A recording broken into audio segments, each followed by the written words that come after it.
Our next chapter sees the showcase spotlight shine on an area in which the family built their legacy: tag team wrestling.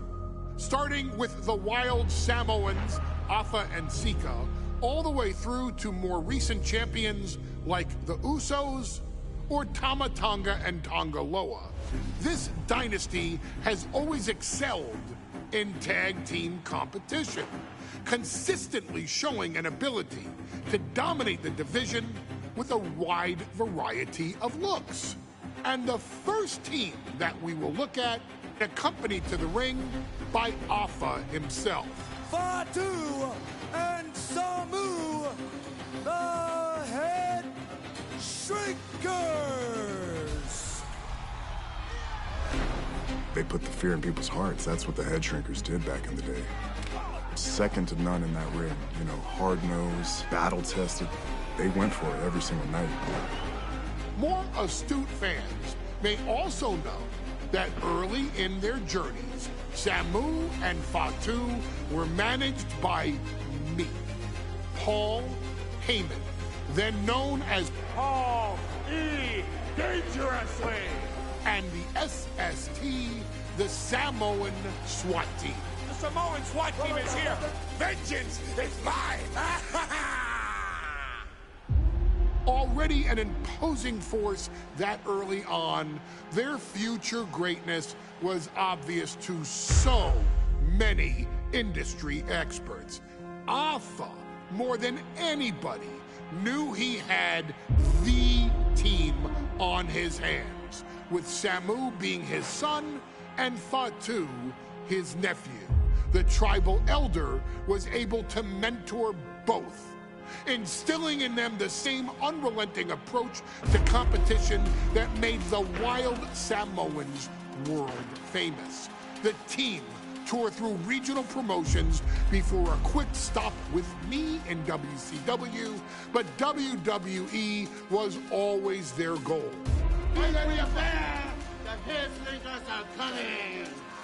Upon arrival, it was clear that the dynasty's next generation had indeed arrived, immediately drawing comparisons to their world-renowned predecessors. 10 years before it became cool to say, Samu and Fatu displayed ruthless aggression in the ring, overwhelming opponents before the bell and continuing the non-stop attack until their hands were raised in victory. Deceptively agile for men of their size, they brutalized the opposition with devastating dives from the top rope. The duo would eventually go on to capture the WWE Tag Team Championships in the spring of 1994, fulfilling the promise and carrying the legacy to even greater heights. At WrestleMania 9, the Head Shrinkers' one and only in-ring WrestleMania appearance saw them taking on Rick and Scott, the Steiner brothers. Be prepared, Steiner brothers. We're gonna give you a pain that you have never felt before. While I'm not one to make excuses, I am one to give opportunities to you, our expert gaming member of the WWE Universe. And so, today, you have the opportunity to make things right. WrestleMania 9, Las Vegas, Nevada. The Steiners performed at a near-perfect level that day, able to find every reversal and in the chaos emerge victorious. We are asking you to fix that, stop them in their tracks, and get the Head Shrinkers that WrestleMania victory you and I both know they deserve. But if you're not careful, you're going to find yourself reliving the very same memories that have haunted Samu and Fatu for years. Steiner lines, suplexes, Frankensteiners that will all bring your evening to a vicious, miserable end.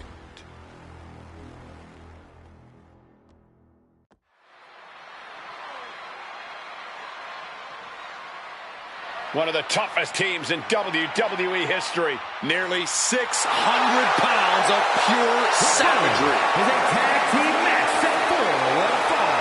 On the way to the ring, accompanied by Alpha at a combined weight of 565 pounds. Samu and Fatu, the Head Shrinkers. Fair warning, this one may not be too pretty, guys. You talk about rugged individuals. These are two tag teams that can really bring the fight to anyone that steps in their path.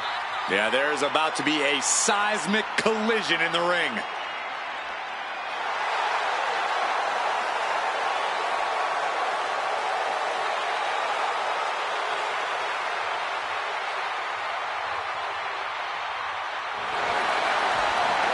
This match means so much to the Steiners and to the Head Shrinkers. Well, the whole world is focusing on WrestleMania 9, and the last thing you want to do is come up on the short end. Pride is on the line, and as is a stake to the claim of being the toughest team in all of WWE.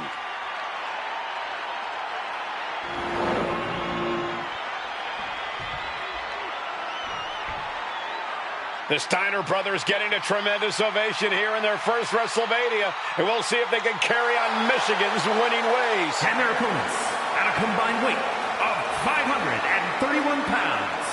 Rick and Scott, the Steiner brothers. The Steiner brothers are one of the most promising tag teams we've ever seen in WWE. But Samu and Fatu are looking to stomp out any of that promise right here at WrestleMania. Let me warn the WWE Universe right now. This is going to be a brutal match. Just two heavy-hitting tag teams going at it. Physical, smash-mouth wrestling. And like Saxton said, it won't be pretty at all.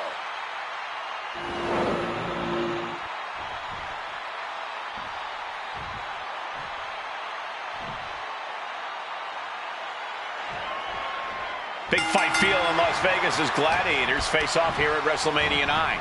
And we are watching four men who would have been right at home inside of a Roman Coliseum. The Head Shrinkers and the Steiners are ready for a true battle. Both teams are relatively new to WWE, but we've seen that each duo is not afraid to get physical. Each side is looking for their first WrestleMania win, and they will do anything to earn it.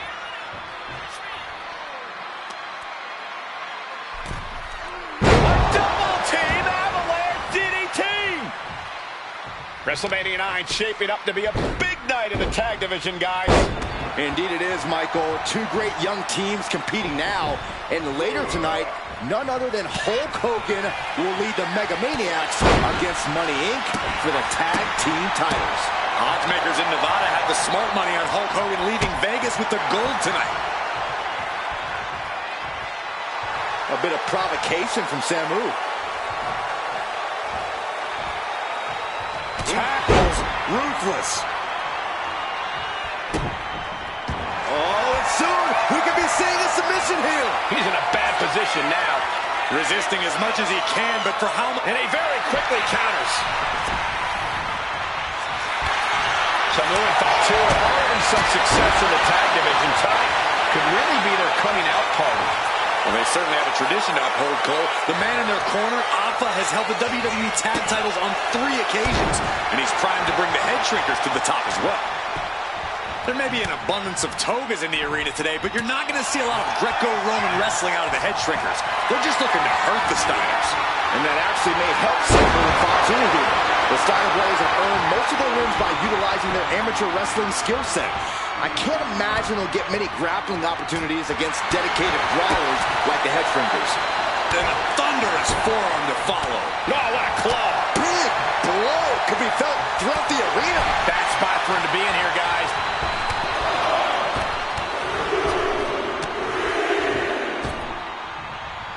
Repeated elbows to the lower back.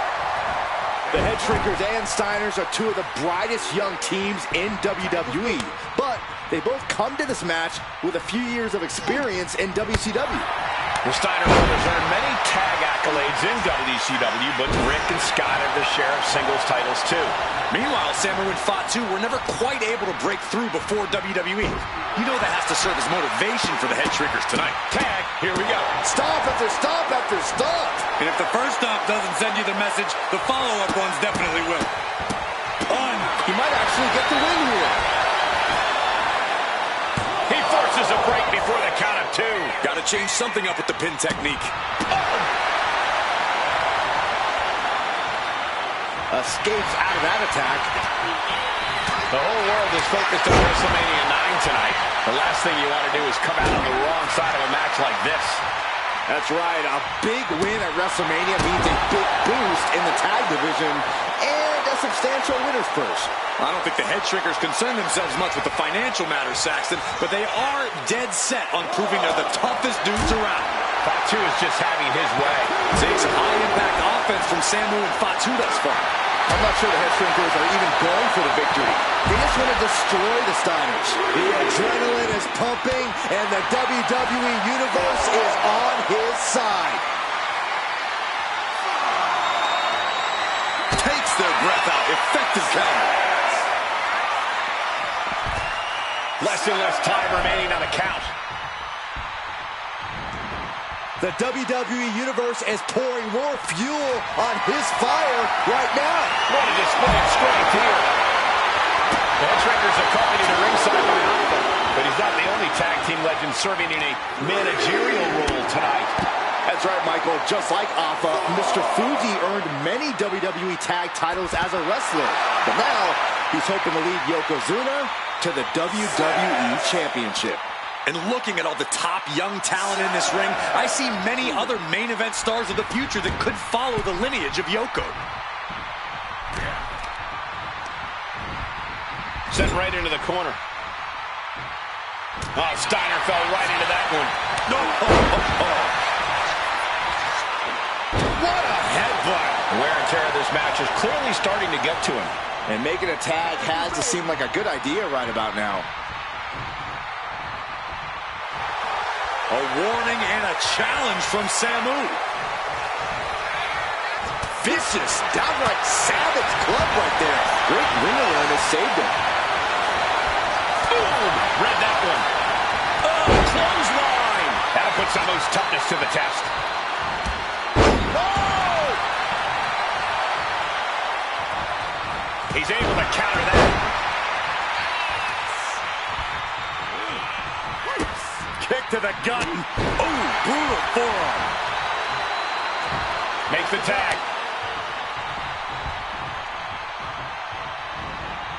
Dominating shoulder tackle.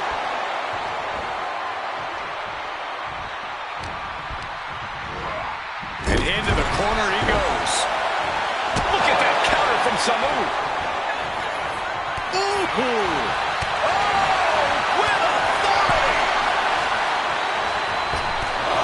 Shot right to the kidney. With a series of forearms. Oh, fighting nasty there. He's absorbing a lot of damage here. This has been an arduous tag match, but you could be in much more shape. And now Scott is getting beaten down. The Head Shrinkers smartly keeping themselves out of the grasp of Rick and Scott. This might be the end of Steiner's night. Kicks out after one. Wow, I thought for sure that was it. A bit of provocation from Samu. Ooh, DDT. Wow, clothesline. He tags in his partner. Oh, he's thinking he can end it here. He got the shoulder up in time. He's still got life in this matchup.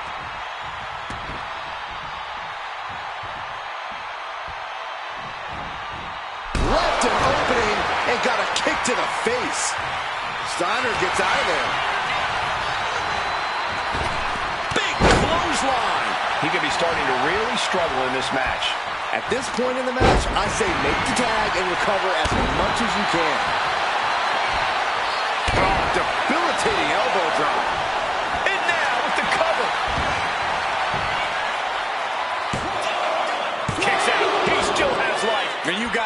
He's just one final blow away from not kicking out next time. What a shot! That'll line up your chest. Fatu got surprised there. Back and forth, trading reversals. Oh. That big knee lift. Shot to the back of the neck as well.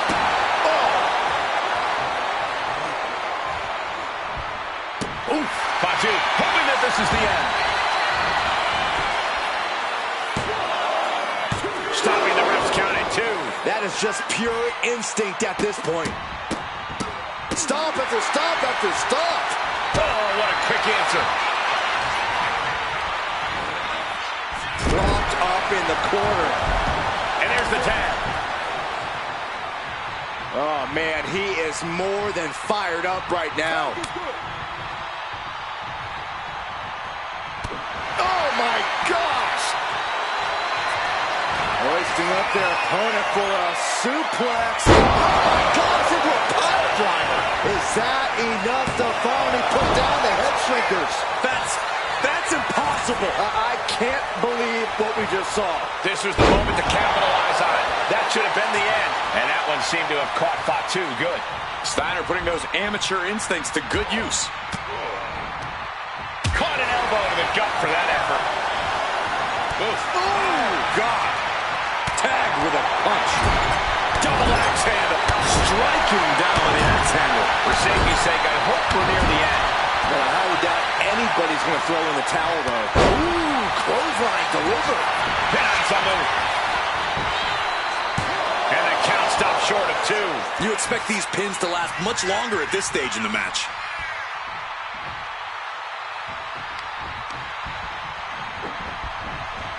Off the rope. Counter the leapfrog with a power slam. Wow. And he gets directed into the corner.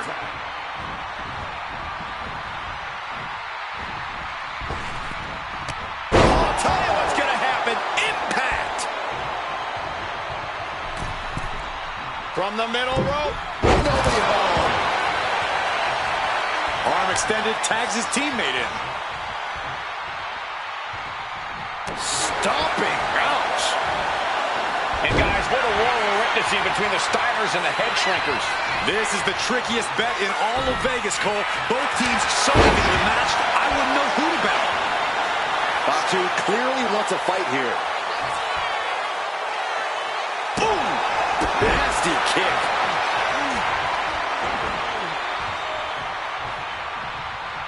Taking the easy way.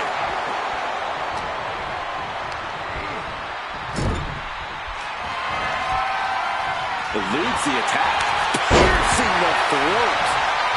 Just caught flush. Fatu is imposing his will. Steiner's being kept in check. Ooh, merciless looking blow. Elbow puts an end to that. Oh, man.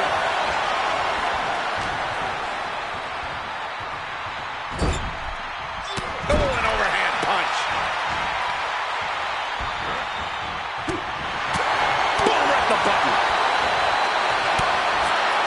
He answers right back. Oh, God. Clothesline. So effective. This could do it for the win. Oh, a kick out. No way. No way. I refuse to believe that wasn't 3. Oof. Steiner looking powerless to every attack. And I don't think anything can stop Fatu now. Oh, and Scott fights back. Watch out. Across the ring with a bulldog. Big move from the Steiners. That just end things.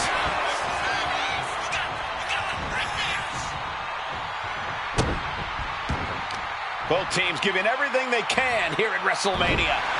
Samu, Fatu, Rick, and Scott, all 4 men. Take off. Delivers the elbow. Cover. This could be all over. And a win for the Steiner brothers. Here are your winners. WrestleMania 9 rolling on with a potential show-stealing match, guys. Two very hungry tag teams facing off. Indeed, Michael, the Head Shrinkers and Steiner brothers are both new to the tag division in WWE, but both teams are off to an amazing start so far. You have to imagine whichever team wins this high-profile fight becomes an instant top contender for the tag team championship. And with two teams this physical on such a big stage, it is indeed going to be a fight. The whole world is focused on WrestleMania 9 tonight. The last thing you want to do is come out on the wrong side of a match like this. That's right. A big win at WrestleMania means a big boost in the tag division and a substantial winner's purse. I don't think the Head Shrinkers concern themselves much with the financial matters, Saxton, but they are dead set on proving they're the toughest dudes around. Being placed onto the top rope. Was right. Yeah, this could be the turning point of this match. This could turn everything around. Look at the positioning. Oh, my goodness. Power slam from way up high. And he breaks the count quickly. He is going to take this match as long and as far as he needs to. A quick reversal by Samu. Samu and Fatu, already some success in the tag division tonight. Could really be their coming out party. Well, they certainly have a tradition to uphold, Cole. The man in their corner, Alpha, has held the WWE tag. Cover here. Is it enough? Strong kick out there. Fighting hard to stay in this match. Ooh, he fends that off. Absolutely chucked by a German suplex. Oof. Oh, my gosh, what impact. Oh, gosh. Fatu fears no man. Huge toss. It might not be flashy, but sometimes you just got to toss another person to make a statement. Put in the corner now. That puts a stop to Steiner. The Head Shrinkers and Steiners are two of the brightest young teams in WWE, but they both come to this match with a few years of experience in WCW. The Steiner brothers earned many tag accolades in WCW, but Rick and Scott have their share of singles titles too. Meanwhile, Samu and Fatu were never quite able to break through before WWE. You know that has to serve as motivation for the Head Shrinkers tonight. And he got to his partner. Just got thrown around like a sack of you-know-what. Just punishing their opponent. Fatu took some crucial damage there. Could be what Steiner really needed to push the advantage. Them off. Fatu keeping his opponent at bay. Foot just stomping down. WrestleMania 9 shaping up to be a big night in the tag division, guys. Indeed it is, Michael. Two great young teams competing now. And later tonight, none other than Hulk Hogan will lead the Mega Maniacs against Money Inc. for the tag team titles. Odds makers in Nevada had the smart money on Hulk Hogan leaving Vegas with the gold tonight.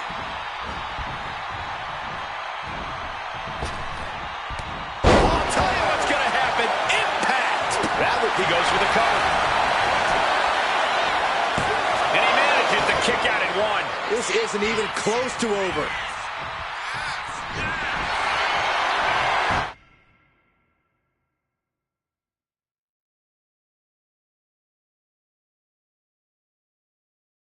The colossal clutch. The colossal clutch. He's in excruciating pain. The hold slipped right underneath, and just like that, he's out of the hold.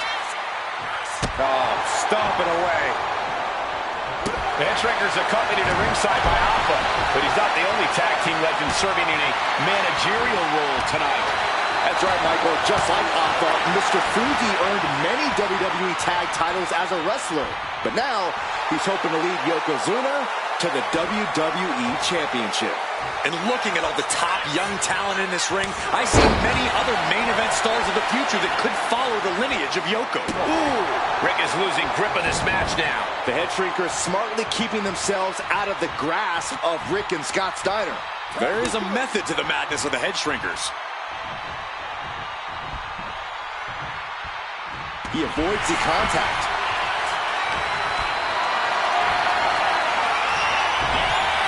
Big shot block. That'll stop you in your tracks. Oh, that's not right. Somebody do something about that. And he's being somewhat backed into a corner right now. Yeah, but you have to keep on battling for your team. Counters. Ooh, boom, what impact. Oh, my. Oh. Placed him in the corner here. Oh, man, jarring headbutt. Samu dishing it out now. Seeing some high-impact offense from Samu and Fatu thus far. I'm not sure the Head Shrinkers are even going for the victory. They just want to destroy the Steiners. The cover for the win. And he only stays down for a 1 count. Wow. Drops an elbow.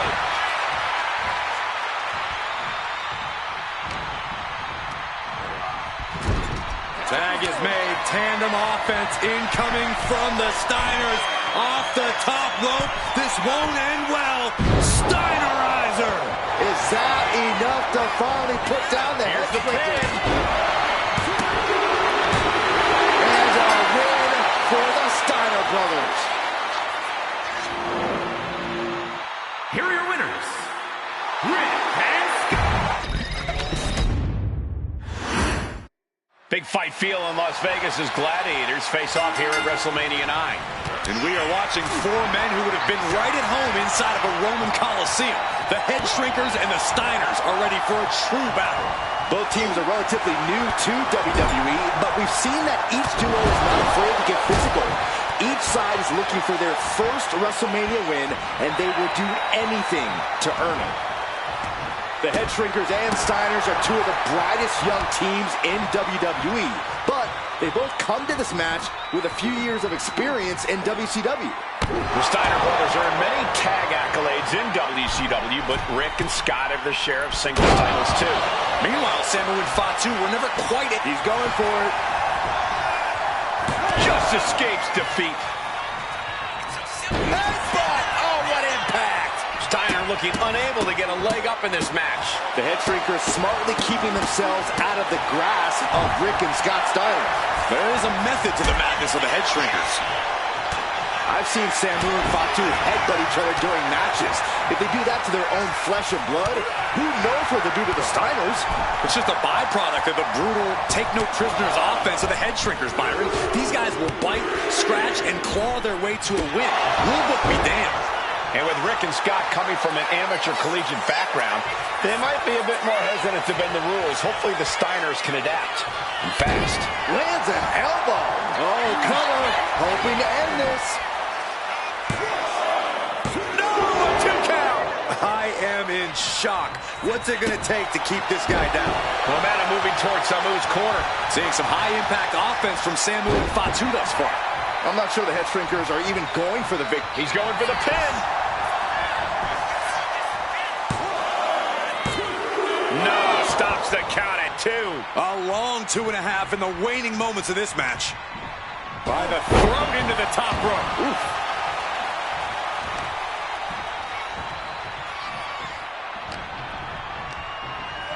Getting him right into the corner.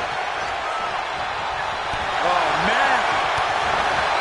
Samu and Fatu already some success in the tag division tonight. Could really be their coming out party. Well, they certainly have a tradition to uphold, Cole. The man in their corner, Alpha, has held the WWE tag titles on 3 occasions, and he's primed to bring the Head Shrinkers to the top as well. Ooh, and he stops that offense.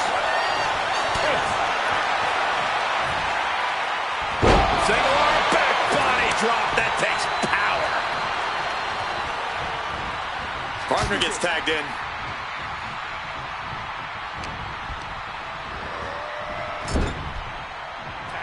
Here's a tag. Opponent off the ropes. Double big back body drop.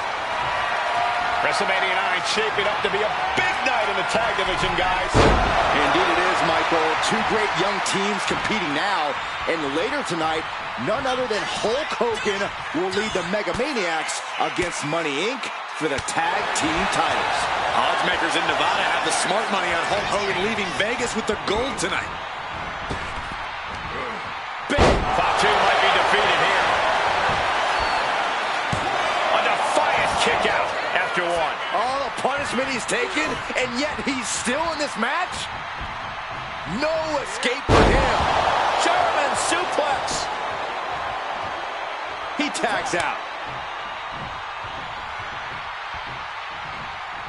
And now the tag.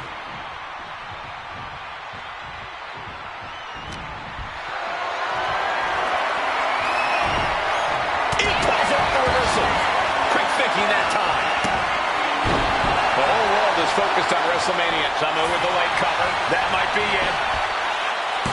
And only gets a 1 count. Kicking out now sends a very clear message. Forearm club.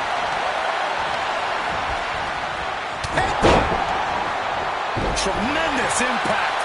Shoulders down, going for the win. And he kicks out of the pin at 1. It's hard to believe, but it looks like he still has some gas left in the tank. Powerful suplex toss.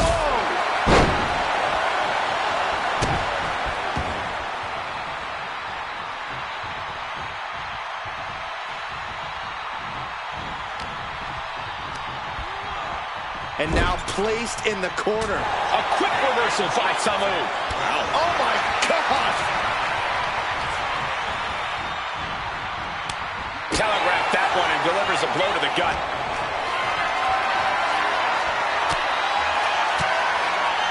Scott gets waylaid. Lighting up the chest. Headbutt. That clearly pin, shoulders down. Might put him away right now. Kicking out before the count. Refusing to give up even an inch of ground as this match continues. Oh my good pin. This might be the end of Steiner's night. And a kick out at 2. Almost inhuman at this point. Oh, ouch. Boom. What a shot. What a shot. Samu has the shoulders down. This could be it.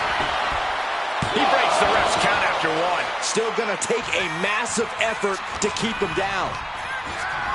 And into the turnbuckle he goes. A reversal. He saw that coming. Counter right when it was needed. He's quick to get out of the way there.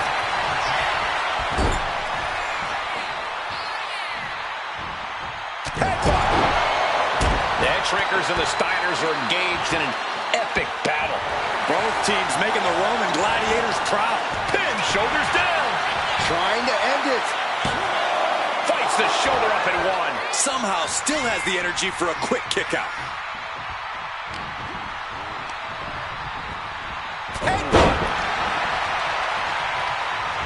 And he got there. He made the tag. Oh. Quickly hoisting him up. Snap pile driver. Oh, yeah.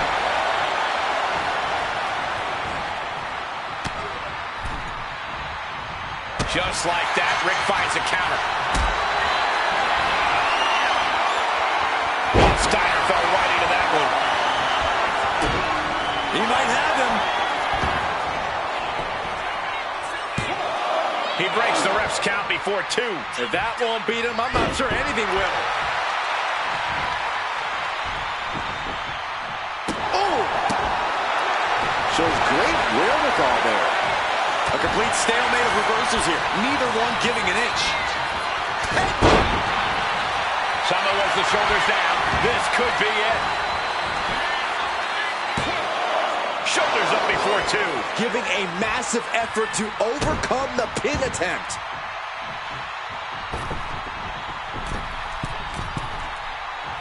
Bam! Shot to the gut will break things up. Reversal. And that turns things around. And gets sent right into the corner.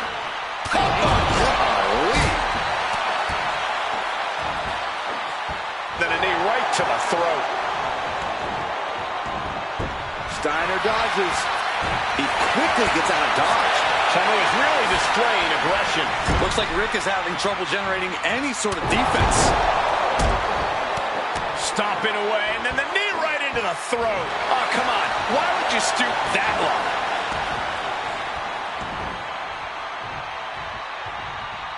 Oh, that's just an agitating thing to do. Whoa. Oh, man. Closed fist connects. Hoisted up on their shoulders. Into a Pin on Samu.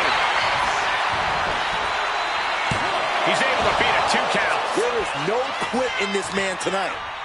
Going up to the top now. And he's staggering to his feet. About to hit. Watching. Saw it was coming. This has to be it. And he fights it off. Getting that shoulder up now is huge. Oh, what a headbutt. Ooh.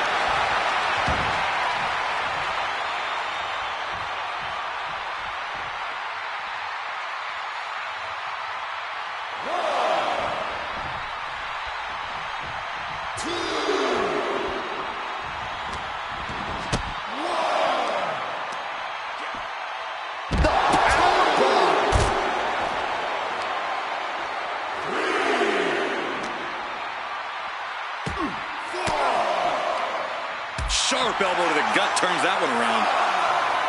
Oh, my God. Got them off their feet here.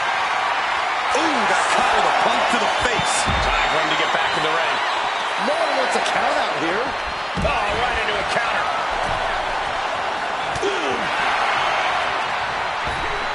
Ripped in the hard way. Effective dodge there. Watch out! Driving their opponent down with a bulldog. Big move from the Steiners. Might just end things. Oh, you can tell he's feeling it now. This fight is pumping him up. He wants to end this for the win. And a win for the Steiner brothers. Here are your winners. Rick. WrestleMania 9 rolling on with a potential show-stealing match, guys. Two very hungry tag teams facing off. Indeed, Michael, the Head Shrinkers and Steiner brothers are both new to the tag division in WWE, but both teams are off to an amazing start so far.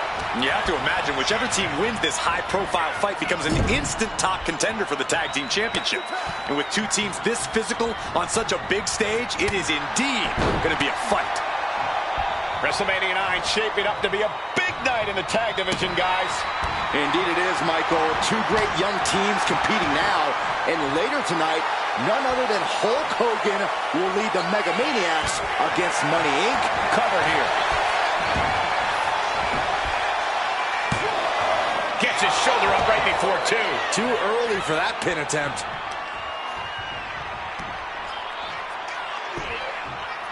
The claw is in. Agonizing.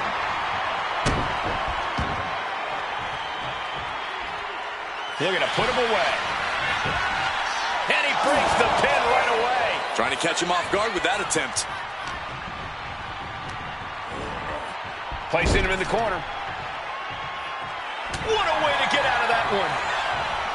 The whole world is focused on WrestleMania 9 tonight. The last thing you want to do is come out on the wrong side of a match like this. That's right. A big win at WrestleMania means a big boost in the tag division and a substantial winner's purse. I don't think the Head Shrinkers concern themselves much with the financial matters, Saxton, but they are dead set on proving they're the toughest dudes around. Prime example of working smarter, not harder. That's what I say.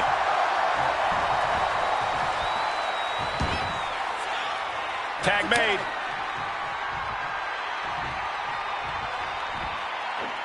Oh, and a headbutt. I've seen Samu and Fatu headbutt each other during matches. If they do that to their own flesh and blood, who knows what they'll do to the Steiners? It's just a byproduct of the brutal take-no-prisoners offense of the Head Shrinkers, Byron. These guys will bite, scratch, and claw their way to a win. Rulebook be damned. And with Rick and Scott coming from an amateur collegiate background, they might be a bit more hesitant to bend the rules. Hopefully the Steiners can adapt and fast. Scoop slam.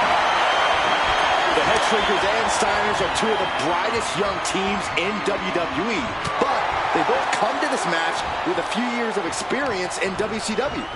The Steiner brothers earned many tag accolades in WCW, but Rick and Scott have their share of singles titles too. Meanwhile, Samu and Fatu were never quite able to break through before WWE. You know that has to serve as motivation for the Head Shrinkers tonight. Stomping down! Brought down from the middle rope. Oh, what a splash! All that size and momentum landing with a sickening thud. Belly to belly.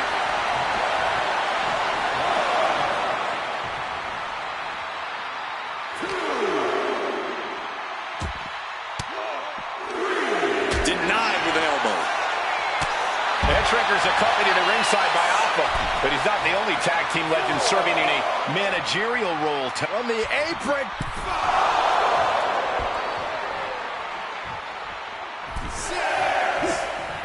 Boom! Face first. Definitely some damage dealt to him there. Standing drop kick. Great ups.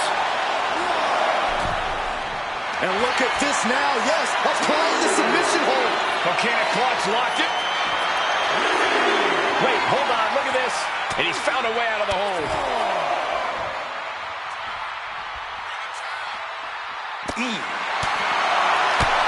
Oh, big knee lift. Shot to the back of the neck as well. Don't know if the ref is loud enough, but this is getting close. Samu and Fatu, already some success in the tag division tonight. Could really be their coming out party.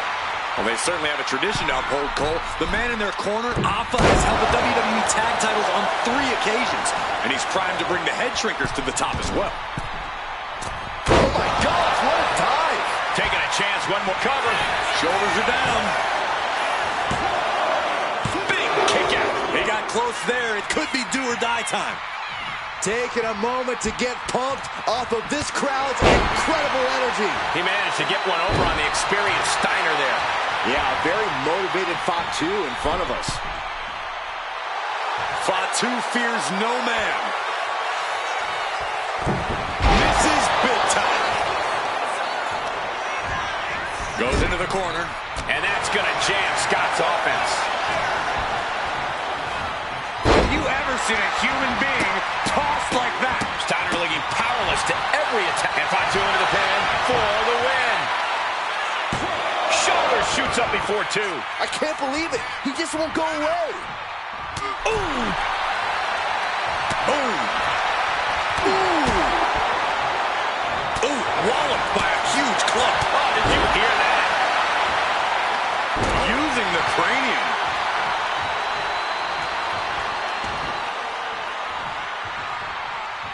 Such an underhanded tactic there. Oh, what a kick to the face. Oh, my God. Shut the door. This could be over. No, he gets the shoulder up. Getting dangerously close to ending it all there. Oh, headbutt. Smothering offense now from Fatu. The Head Shrinkers smartly keeping themselves out of the grasp of Rick and Scott. And what he's looking for here looks like a potential submission maneuver coming. It's hooked in deep. His body's overcome with pain. Trying to get out of the submission. And does. Kick to the gut. Ooh, brutal forearm. Tags into the match. He's getting fired up now, really feeding off this crowd. And an impactful display of offense we just witnessed there. It seems like this match is becoming something of an uphill battle for him. Yeah, this tag team match has seen its... Watch out! Across the ring with a bulldog. Is that enough to finally get down the Head Shrinkers?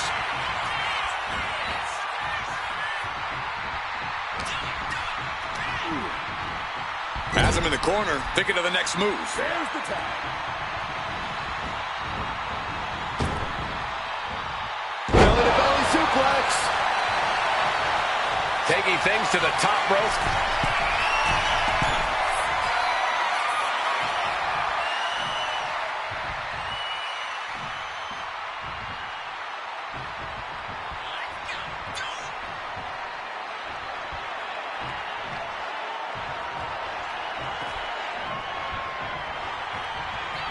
and makes the tag to their partner.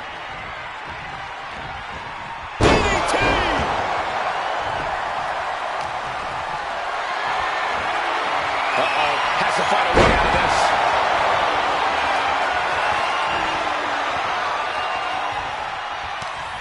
Up and over with a Frankensteiner.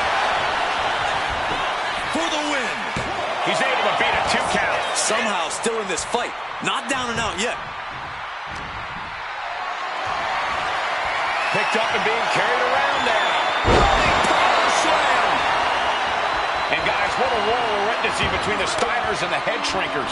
This is the trickiest bet in all of Vegas, Cole. Both teams so evenly matched, I wouldn't know who to bet.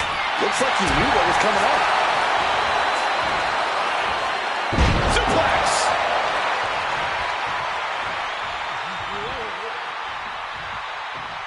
Oh! His body is dealing with a lot of stress here. I expect a tag soon here. Have to take the chance to get your win back deep into the match.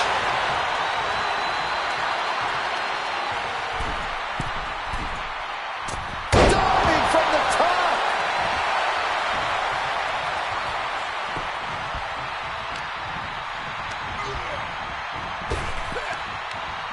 Ooh, and Samu fights back.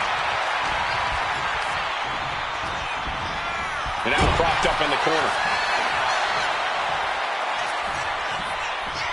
Draped across the top rope. Clubbing forearm. Boom, what a right. Ooh. Ring is losing grip of this match now. Samu is picking up steam. Just ruthless. It looks like he could get it done here. Almost ended it there. Somehow, some way, he is still in this. Ooh.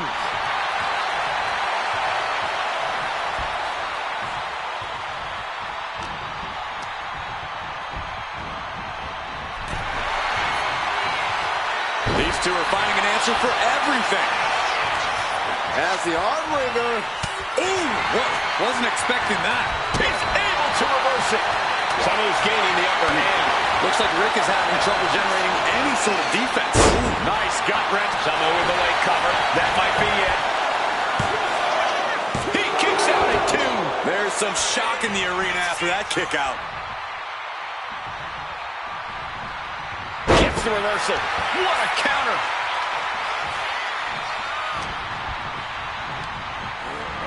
Asmo set up in the corner of the ring. That puts a stop to Steiner.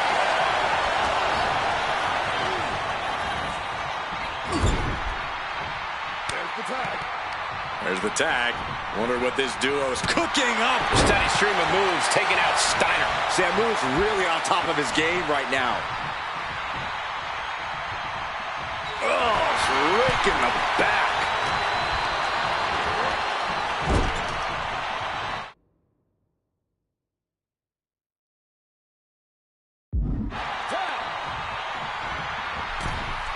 Oh, going up to the top rope. Rocket launcher.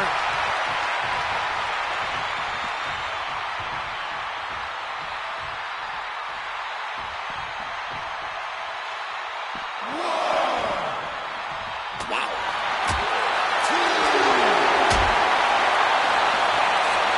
Rocked with a headbutt, but not done yet. A second one. And now a third. That's it. No way the Steiners come back now. Headbutt. Oh, not done yet.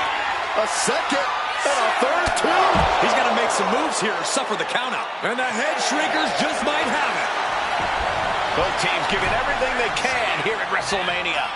Samu, Fatu, Rick, and Scott, all 4 men proving to be... Hey, this might be the end of Steiner's night.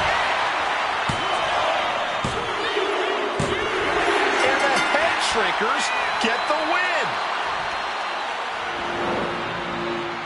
Here are your winners, Samu and Fatu, the Head Shrinkers. And what a huge win for the Head Shrinkers tonight. Samu and Fatu making their family proud and proving themselves as top contenders in the tag division.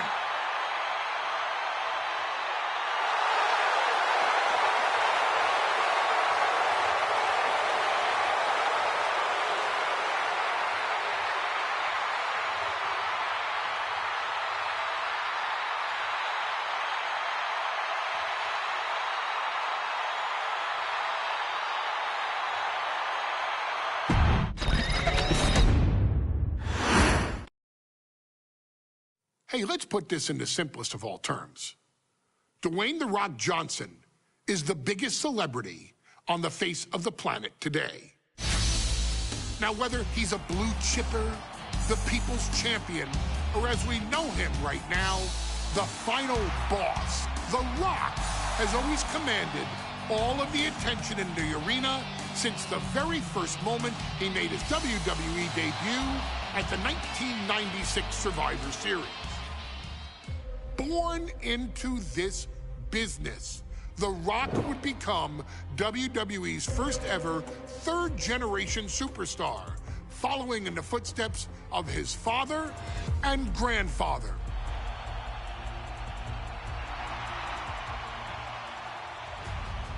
Who had competed in WWE rings before him. Dwayne had the huge responsibility. There's a legacy, and you have to take it so seriously. Even with incredibly high expectations, the Great One surpassed them all, along with the usual achievements if your name is The Rock: 2 Intercontinental Championships, 5 Tag Team Championships, 8 WWE Heavyweight Championships, a Royal Rumble victory, not even to forget the fact that The Rock once led an entire nation.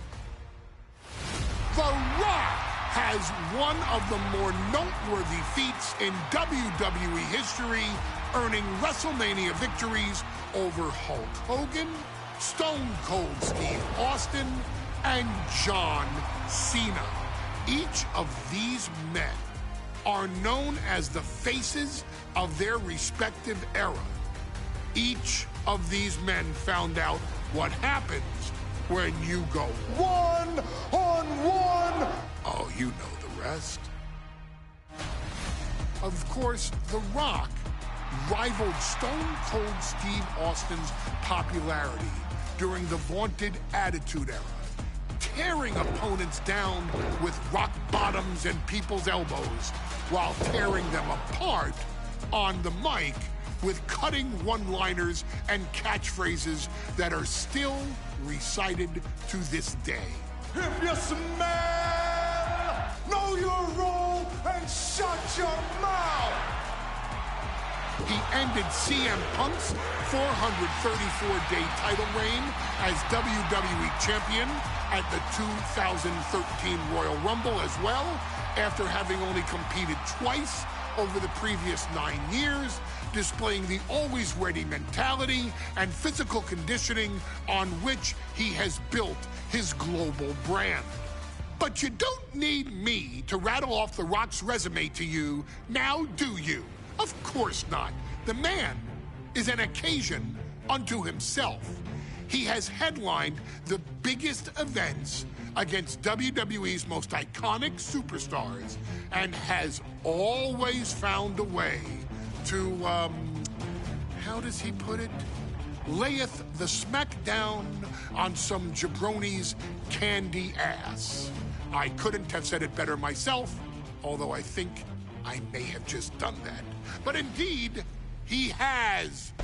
On a Thursday night in February of 1997, The Rock, still known as Rocky Maivia, would find himself challenging for the WWE Intercontinental Championship. Only a few months into his tenure, he would be matched up against a face that would ultimately become one of his most familiar and hated rivals, Triple H, Hunter Hearst Helmsley. Seemingly overmatched by a more seasoned opponent, a youthful Rock would demonstrate all the traits that have come to define him in the years since. Tenacity, high IQ, and that legendary Samoan strength to ultimately surprise Helmsley and kick off the first championship reign for Rocky Maivia. It would be the first step of a journey that has ultimately led The Rock into the pantheon of WWE's elite. So now it's all in your hands. It's up to you to showcase the undying drive that makes The Rock the hardest worker in the room to deliver a shocking upset against the Greenwich snob himself. guide The Rock to victory over Triple H at a very special Thursday, Raw Thursday, to give the first jolts to what would become the most electrifying career in sports entertainment.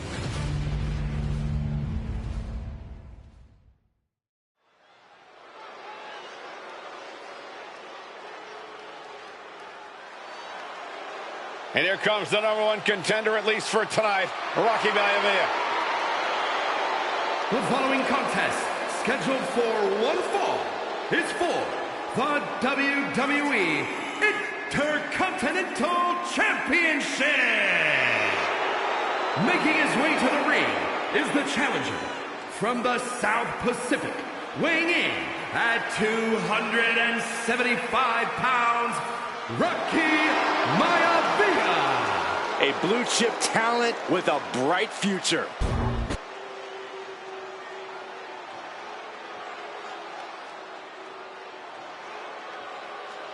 On his way to defend the Intercontinental Championship, Hunter Hearst Helmsley.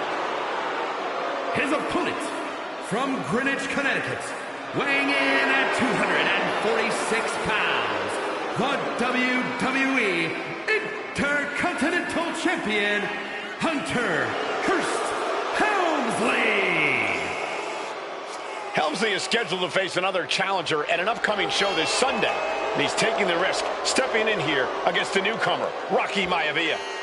Well, you can consider it risky, you can consider it overconfident, but any way you look at it, it's a dangerous move by Helmsley to take on an athlete who has been on a real roll. Rocky Maivia has been successful thus far in WWE, and Rocky is focused. Rocky is only thinking about tonight. Saxton, just curious, have you ever exercised your right to remain silent? I am tired of all this talk about Rocky Maivia. Yeah, he's been on a roll, but it could all come to a screeching halt tonight at the hands of Hunter Hearst Helmsley.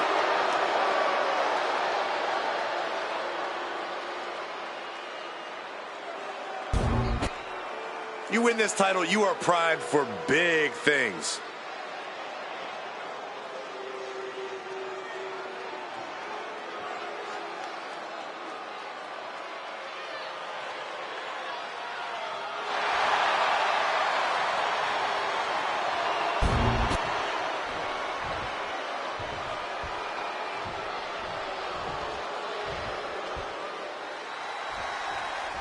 The Intercontinental Championship is on the line here between two superstars who don't have anything nice to say about one another. The challenger, Rocky Maivia, and our current champion, Hunter Hearst Helmsley. Well, Helmsley is our champion for a reason. He's a cut above the rest, a higher class of in-ring competitor. This Rocky Maivia guy should learn his place and respect his betters. Well, that attitude is exactly why Maivia is so eager to go after Helmsley and his title. He wants to prove Helmsley is just a snide and arrogant blowhard who doesn't deserve to be champion. Only one of these men will leave this ring our Intercontinental Champion. This should be a memorable match. Helmsley had that well scouted.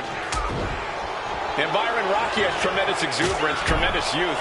He's going to be... Oh, for the title! Gets the shoulder up. Couldn't quite slam the door yet. Middle rope. A missile drop kick from the middle rope. If Rocky Maivia... Uh-oh, he could be looking for a submission here. Cinching up their opponent into... Looking for a counter. And just like that, he manages to break the hold.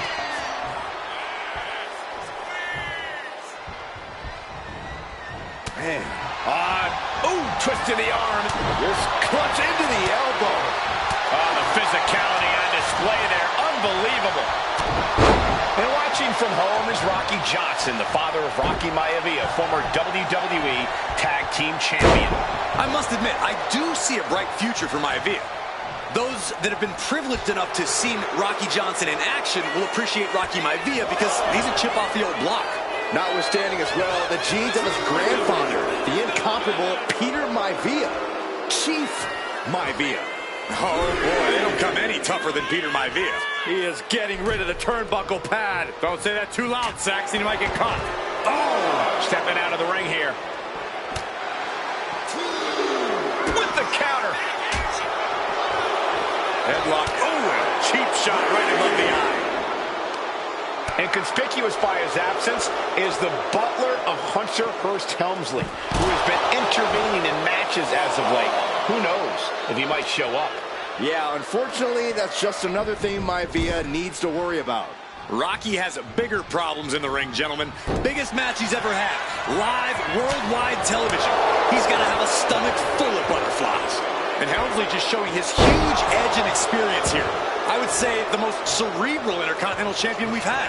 Cerebral, I like that. Just from the top. Elbow drop. Good Lord. The champion taking the high-risk option to retain the title. The challenger wriggles out in one. Getting the shoulder up before 2 tells me the end is not near. Sharp knee. Intercontinental Championship at stake right here in Lowell, Massachusetts. We're expecting an emotional night for all of us, considering that Shawn Michaels will forfeit the WWE Championship live tonight. Yeah, I saw a very dejected HBK earlier today. I couldn't even get him to crack a smile at all. Well, that's just because no one's ever happy to see you, Saxton. That was a strong kick. From the middle rope. Oh, he paid for that high risk. Really just laying it in. Ooh! Maivia digging deep, eyeing Helmsley for something big. Up and shoulder breaker. That is gonna hurt. The challenger clearing a path to the title. A new champion. He did it. What? Rocky did it. What?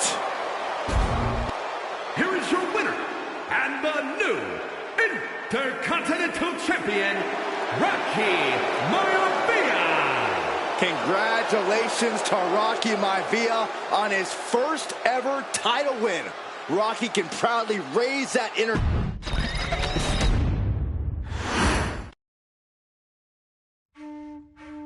In a family of elite combat athletes and top-tier performers, the final boss has always stood out, even when he was just a blue chipper.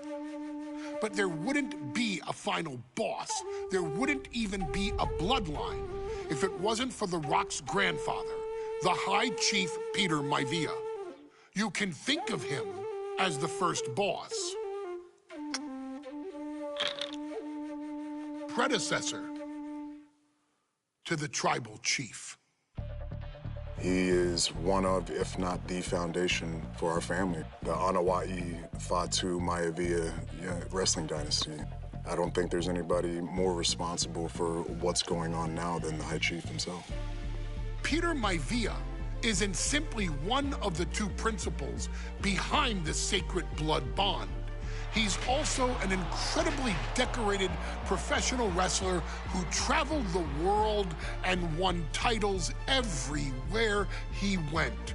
New Zealand, Japan, Europe, and here in the United States, where he enjoyed especially successful runs in Hawaii and California. Maivia would eventually find his way to WWE, engaging in legendary battles with the likes of superstar Billy Graham. His larger-than-life personality would win the WWE Universe over in short order, as it had throughout his entire career.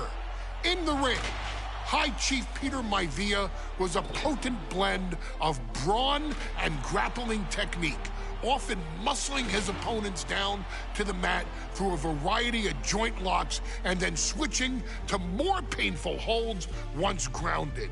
His sleeper hold and stump puller were both feared and renowned, and make no mistake about it, Maivia knew there was always more than one path to the ultimate victory.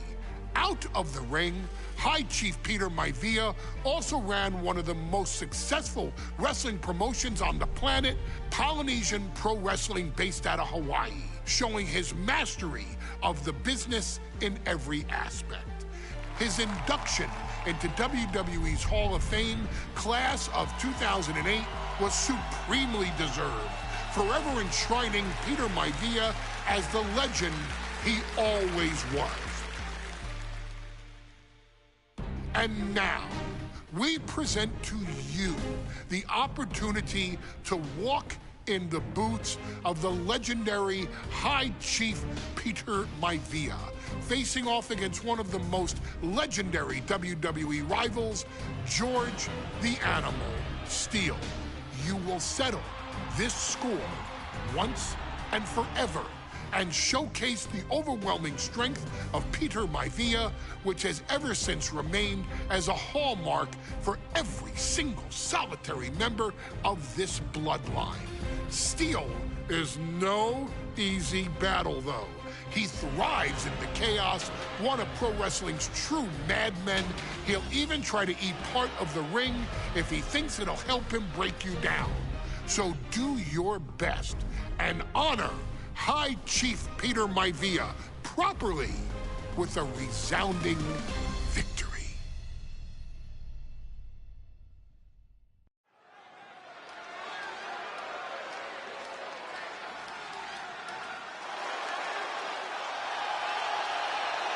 Uh-oh, somebody called the local zoo. The following contest is scheduled for one fall and is a steel cage match. Introducing first, from Detroit, Michigan, weighing in at 275 pounds, George the Animal Steele. I'm not even sure the cage can contain this man.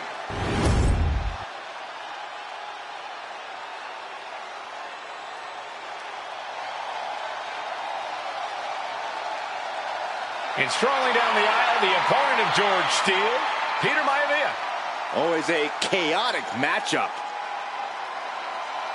His opponent from the Isle of Samoa, weighing in at 275 pounds, High Chief Peter Maivia.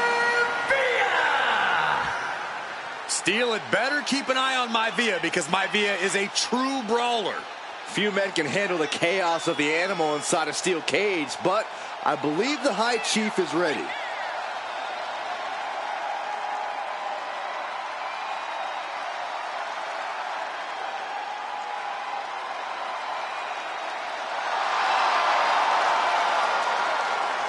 Maivia carrying such pride into the ring. Very stark contrast to Steele. We'll see which prevails tonight.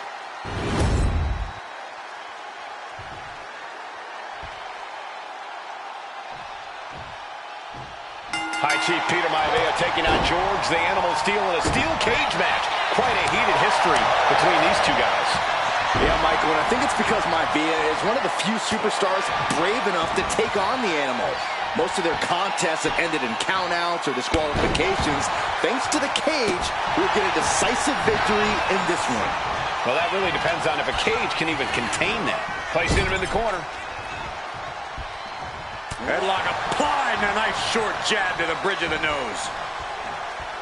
Some folks call Peter Maivia the Flying Hawaiian, and the reasons are obvious for that moniker. But guys, how has he earned the other nickname of the High Chief?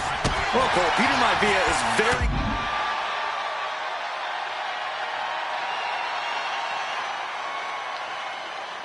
close to the Anawati family. In fact, neither superstar giving an inch here. That unraveled on George. The fight is on, and it's furious. Nothing pretty here, just good old-fashioned fisticuffs. Exhaustion setting in, and neither one of them is letting up. With the cover, he's going for it. And he doesn't stay down for long. Too soon for a cover. Ooh, nasty shot to the throat. George the Animal Steele might be a bit of an underdog here. In fact, he lost the match by countout to the High Chief. In Steele's defense, I'm not sure he knows how to count exactly, or how to read a rule book. So he's got to be happy to be in this cage. Well, Maivia is called the High Chief in part because of his commanding presence in the ring. He's more than ready for what the animal will throw at him, even inside a cage. Fist drop! The High Chief just refusing to be intimidated. The animal has no idea what to make of Maivia.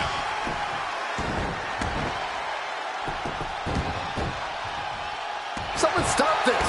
That's a sadistic individual. You can sever an artery or suffer nerve damage after something like that. Or at least need a tetanus shot. The animal has to be elated to be in this steel cage against one of his biggest rivals, no less.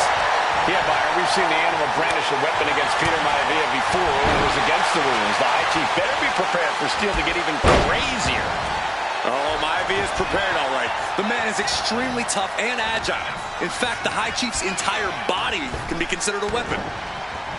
Two very opposing styles in every sense of the word, Corey. High Chief Maivia is a much more physically gifted and talented athlete in the ring than Steel. What's it going to take for the animal to get the upper hand here? Well, he's got to be even more chaotic than ever inside this cage. Nothing about Steel makes sense to someone as traditional as Maivia. There's never any telling what the animal's going to do in a match, and he needs to keep it that way. The High Chief Peter Maivia really making a name for himself at WWE, but he's had plenty of experience on the way up. Plenty of championships on the West Coast, but he's made the biggest splash in Hawaii, where he earned multiple tag team titles. Oh yeah, Maivia is a huge celebrity on the islands. In fact, I've heard some consider him the personification of Maui.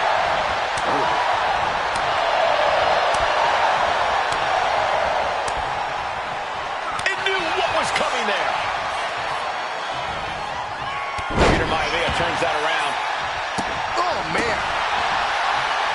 Maivia has Steel in his sights, looking to put the animal down once and for all. Oh, here it comes. Oh, breaker. No way Steel's coming back from that. And into the cover. And the High Chief defeats the animal. Here is your winner, High Chief Peter Maivia! Anytime these two have faced off, it's been eye for an eye. But the steel cage has finally delivered a decisive victory for the High Chief, Peter Maivia. George Steele is one tough animal, but the way Maivia faced him in the cage tonight just reinforced what everyone already knew, that the High Chief is one tough Samoan.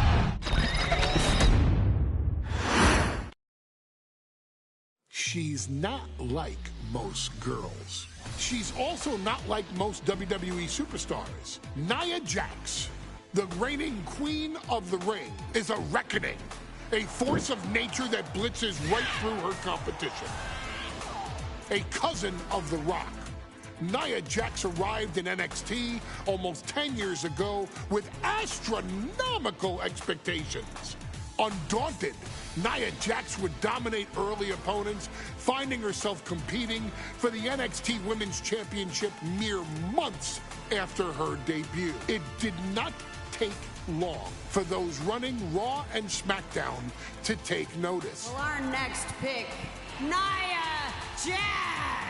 And Nia Jax would join the Raw roster as part of the 2016 draft lottery. And since joining the main roster, absolutely no one has been safe from Nia Jax. She is a two-time women's champion.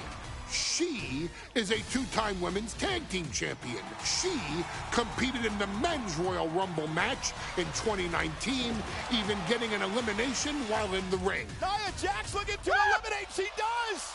She's battled standouts like Charlotte, Bayley, and Becky Lynch. And all the while, she has left undeniable destruction in her wake.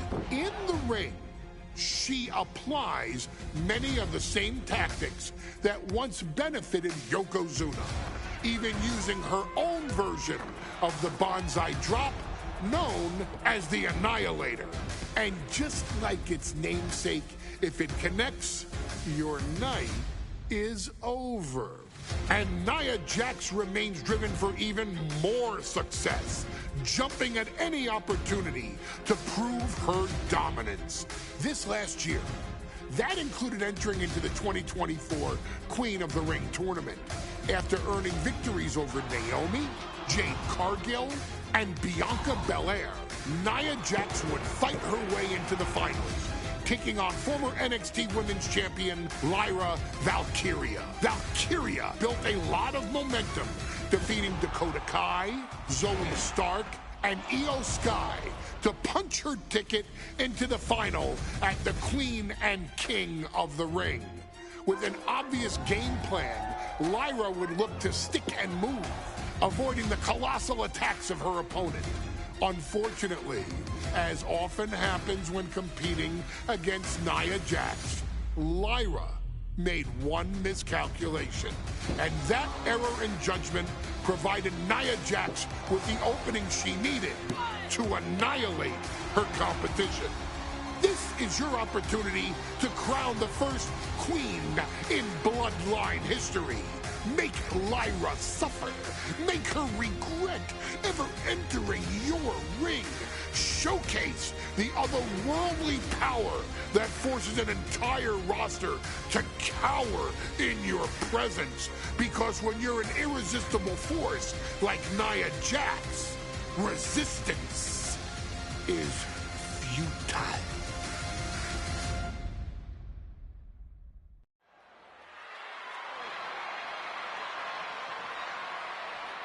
And now a dark horse will face an unforgiving titan in hopes to don the crown. Lyra Valkyria versus Nia Jax in the Queen of the Ring finals. The following is the final match in the Queen of the Ring tournament. Introducing first, from San Diego, California, Nia Jax. I cannot wait to witness what unfolds here. The irresistible force has been on a tear recently. And Nia believes the crowd already belongs to her. Will Jax's menacing presence and sheer power be too much for Valkyria to overcome? Or can Lyra write a happy ever after ending to her Cinderella story?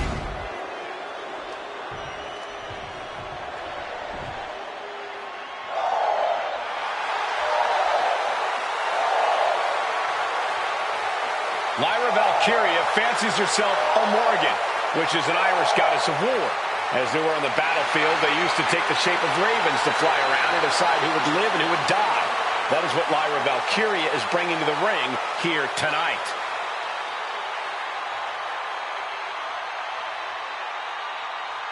And her opponent, from Dublin, Ireland, Lyra Valkyria. Lyra Valkyria may have read a little too much fantasy in her day, and now is reality. Lyra Valkyria is about to go toe-to-toe with a real-life, fire-breathing dragon in the form of Nia Jax. Nia Jax, who's in the best physical condition of her career, tonight will make someone. Will it be Lyra? Will it be Nia? We'll find out in a matter of moments. And guys, you win the crown. Guess what waits for you in August? A date with the champion of your respective brand at SummerSlam.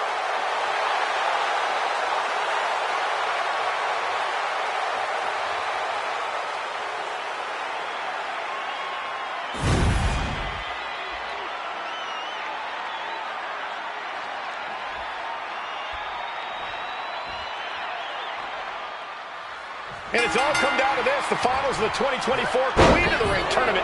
Jax Valkyria, who will walk out of Saudi Arabia with the crown and a ticket to a world title match at SummerSlam.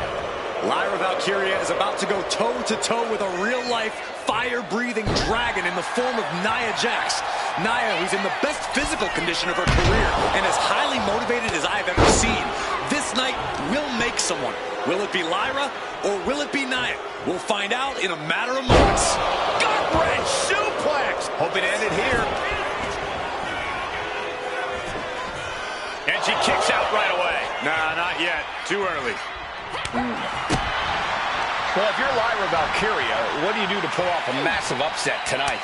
Well, Lyra's a technical wizard, Cole. In fact, from a technique perspective, she may actually have Nia Jax outgunned. And beyond relying on her technique, if I'm Lyra, I'm going to try to frustrate Nia. I don't know how possible that is, but if you frustrate Nia, she may make a crucial mistake. And Lyra is brought to a disadvantage now. And the irresistible force is really keeping Valkyria grounded here. Someone get the spatula. We have a human being to scrape up. And back into the ring she goes. Axe handle from the middle of the pin. She can end this now. She manages to get the rope break. Boom. Kick. Gets herself out of harm's way. Nia Jax out of harm's way.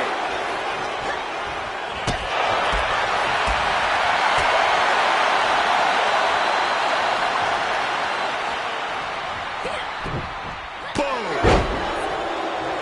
And Nia Jax has Lyra right where she wants her. All the way up. And powerbomb. Is it enough to put Lyra away? Cover. And she got it. Nia Jax is queen of the ring. Here is your winner and the new queen of the ring, Nia Jax. That was incredible. Nia Jax is the queen of the ring. Quite an emotional moment for Jax, who returned to WWE just 8 months ago. Jax was away from WWE for quite some time. She did some serious soul searching, but she found herself. She found her footing, and now Nia Jax has found the queen of the ring crown.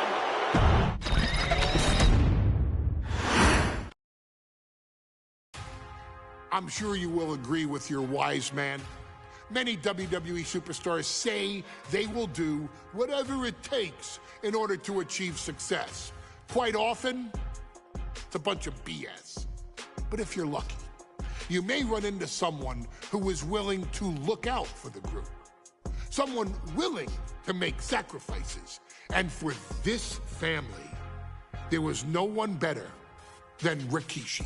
After the Head Shrinkers run in WWE came to an end, Rikishi, then known as Fatu, would go on a journey of self-discovery. This journey would lead to him taking on the name Rikishi, a subtle nod to his cousin Yokozuna, as well as an opportunity to start fresh with a global audience. Well, my dad, when he became the Rikishi character, when you think about Samoan wrestlers, right, or mean, or aggressive, he made it like his own flavor, right? He had the blonde hair, still carried the aggressiveness, but I think he just wanted to add like a little flavor to it. It became even more popular to our culture. Rikishi blitzed WWE from the jump, devastating opponents with new tricks and winning people over with his fat-ass dance moves. That Rikishi is fat, all right. P-H-A-T. And with this wave of newfound momentum came even more success, with Rikishi capturing the WWE Intercontinental Championship and displaying incredible athleticism in iconic moments like when he dove off the top of the steel cage. The year 2000 belonged to Rikishi. But little did anyone know, Rikishi held a dark secret regarding a decision he'd made not for his own benefit, but for the benefit of the family. It was at the 1999 Survivor Series that Stone Cold Steve Austin was hit by a car in the arena parking lot, forcing him from the main event later that night for the WWE Championship. For nearly a year, all of WWE was consumed with figuring out who was driving that damn car and why Austin was targeted in the first place. The verdict came in. The car was driven by Rikishi. Rikishi would stand strong. Stone Cold Steve Austin. I didn't do it for me. I did it for The Rock. What? Rikishi would lay out a years-long gripe that WWE preferred Steve Austin to The Rock, and so Rikishi had made sure that The Rock's only competition had been removed from the picture. Rikishi sacrificed his own popularity to reach this goal. The Rock thrived while Austin was on the shelf. For Rikishi, the struggle and fall was all worth it. Rikishi knew that he would eventually have to face off with the Texas Rattlesnake to answer for his sins. And he welcomed that meeting with open arms. What Rikishi was unprepared for was for WWE to stack the deck entirely, looking to make Rikishi pay for taking out their golden goose. Stone Cold Steve Austin was allowed to drive his truck directly to the ring and was generally given the freedom to do whatever the hell he wanted in the name of revenge. We are going to make things right. This time, when Rikishi and Stone Cold Steve Austin lock horns, there will be no stacking of the deck. Someone willing to give of himself so that his family, this family, can succeed, deserves better. So get in there and showcase the never say die spirit that has led this family to victory time and time and time and time and time and time again. Use whatever weapon you can get your hands on and prove to Stone Cold Steve Austin that you will do anything for the people.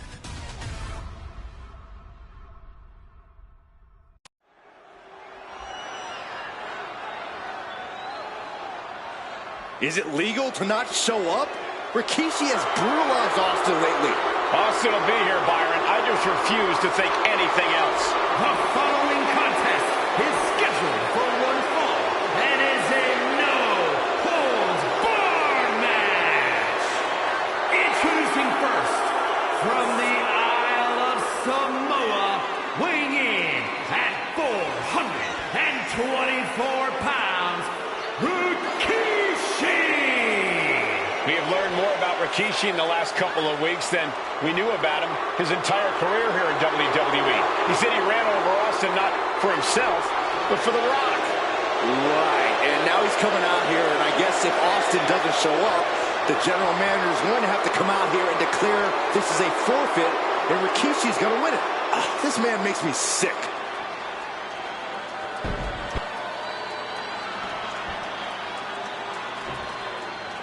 Is he here? Well, there's the Rattlesnake's music.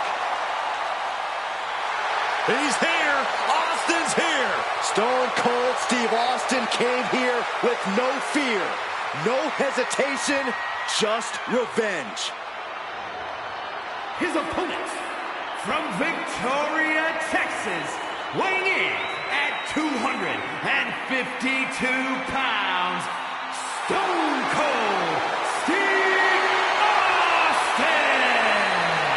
Austin fought for his life to make it back here, to make Rikishi pay. Now there is no way Rikishi can escape the Texas Rattlesnake. It's been almost a year since Austin competed in the ring. Austin is a man possessed. Rikishi feels good about running over Austin and said he'd do it again. That man is sick. Well, Rikishi made two mistakes. One, trying to end Austin's life. And two, not being man enough to finish the job. Austin's going to absolutely tee off on Rikishi. This one is going to get ugly in a hurry.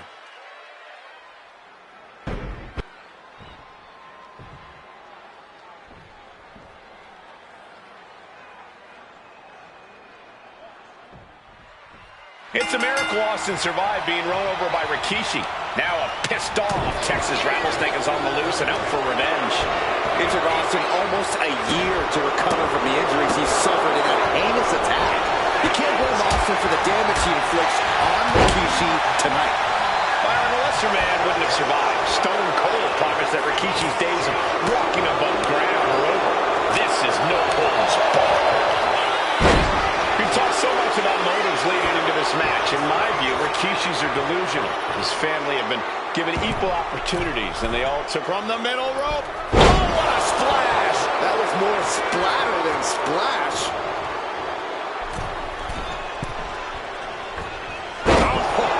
Flattening the opposition.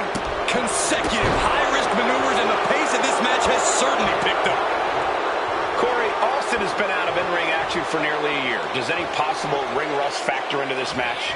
Well, maybe if this actually was a match, but this isn't about arm drags. It's not about drop kicks. This is a fight, and there is never any rust on Stone Cold when it comes to fighting. Taking this match to the outside. The universal signal for extreme. The kendo stick has entered the fray.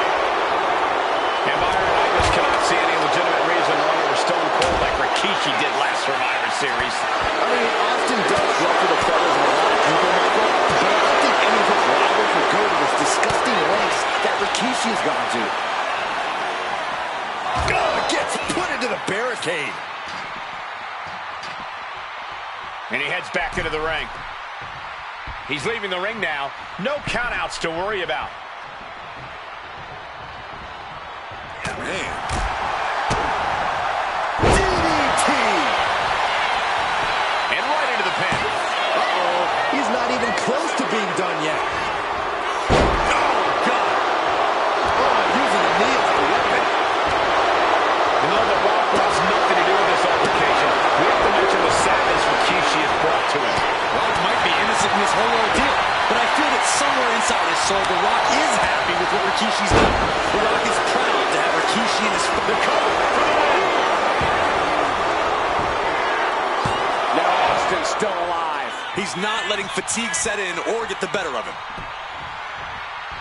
Oh! Ooh!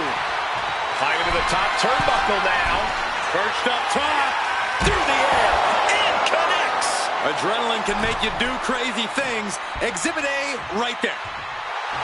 Austin getting in his opponent's face. I don't think the censors would like the venom that's coming out of the rattlesnake's mouth right now. Taken to the floor, and he's got no worries about the count. Oh, cracking the kendo stick across the head. And looking at my monitor, it just makes me sick to my stomach watching Rikishi. This is a man who has no remorse and feels justified for running Austin down like a dog. Look, to be devil's advocate, you've got to look at Rikishi's perspective. He's proud of his Samoan lineage and saw an opportunity to give his people a leg up in the Shark Tank that is WWE. Are you serious, Corey? Rikishi ran over another human being. We're fortunate that it only put Austin on the show for 10 months instead of his whole life. It's sick that you would even condone what Rikishi did. Don't twist my words, Saxton. I'm not saying I condone Rikishi's action. I'm just saying I understand it. Well measured. We talk a lot about Austin being prepared for a fight. Talk about the rattlesnake preparing to make Rikishi. Rikishi hoisting up his opponent. Rikishi! Driver! And Austin is out. Returning to the ring now.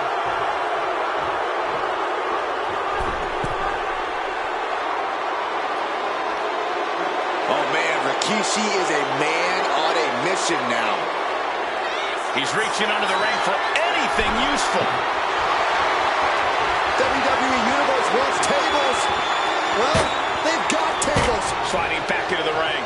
Catches the leg. Takes him down. Forget about it. That's just disrespect right there. I kind of like it. Connects with the kick. Rikishi looking to finish the job from 10 months ago. Scooped up. Here it comes. Rikishi driver. Rikishi got all of it. Makes the cover. And they're still in this. Austin somehow kicked out. I cannot believe the beating he's been able to endure. Big move, but it's still unable to end this.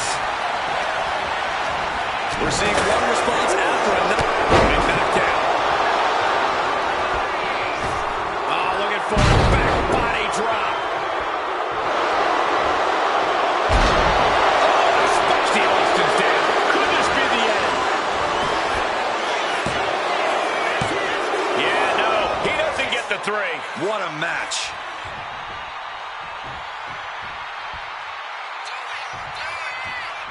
Now look at the Rikishi with the bonsai drop. And that was just as... He's got the shoulders down. This is it. Rikishi somehow defangs the rattlesnake. Damn it. The winner of this bout, Rikishi! This is not what many of us expected to see. We wanted to see retribution, but Rikishi was too much of a monster for Stone Cold tonight. The vitriol that consumed Rikishi powered him to finish the job and leave a battered Austin in his rear-view mirror.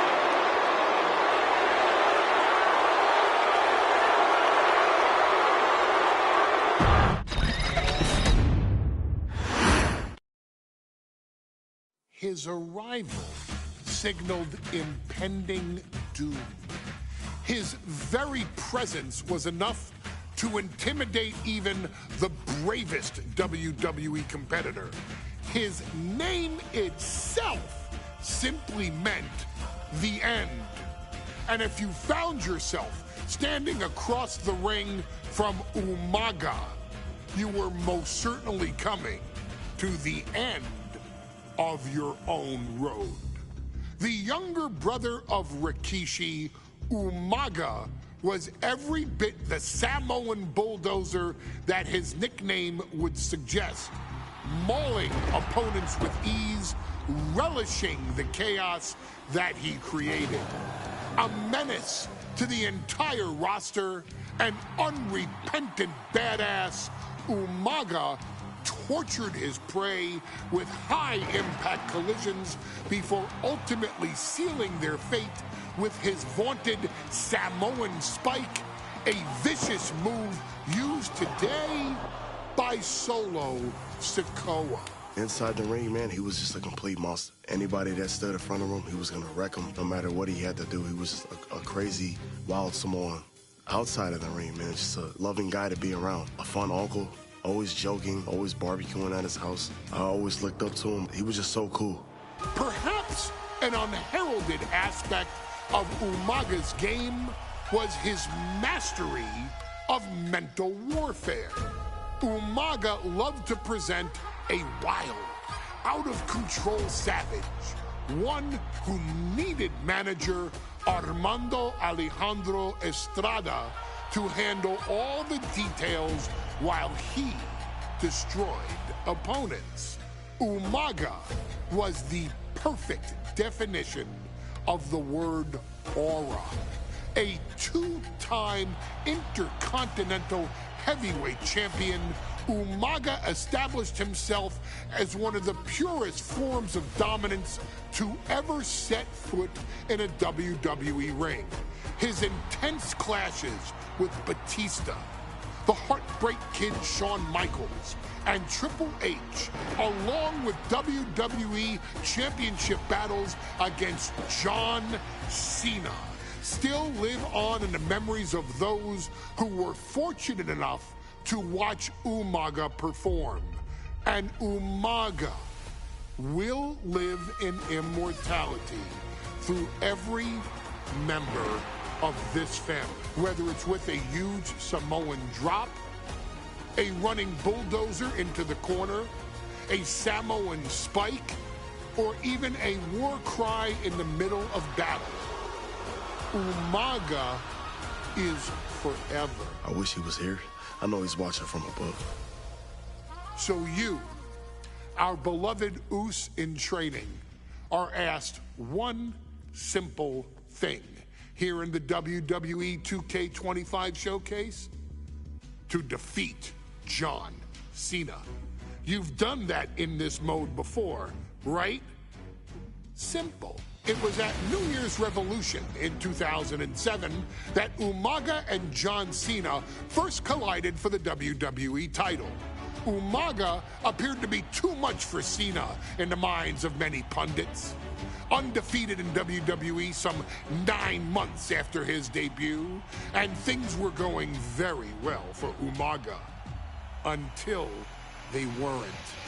Umaga would see his undefeated streak end by, of all things, a damn roll-up after rushing directly into the outstretched shoes of John Cena. 1 second of luck allowed John Cena to escape the inevitable, and now it's on you to fix it. Head into that ring. Showcase Umaga's cruel brutality. and get Umaga the WWE Heavyweight Championship victory that he should have gotten in the first place. I assure you, my dear friend, Armando Alejandro Estrada will make sure nothing else goes wrong if you take care of business inside the ring.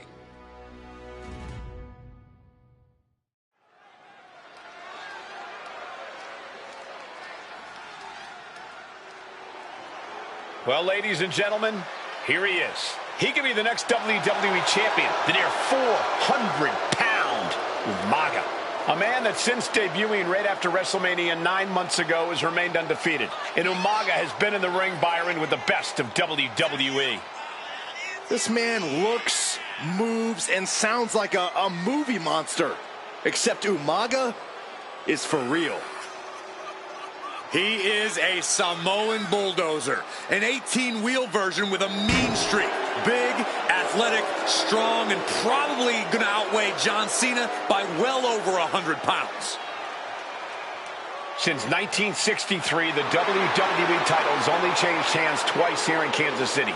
That's twice in the last 47 years. But Umaga is a scary human being, and he can easily change that trend right here tonight.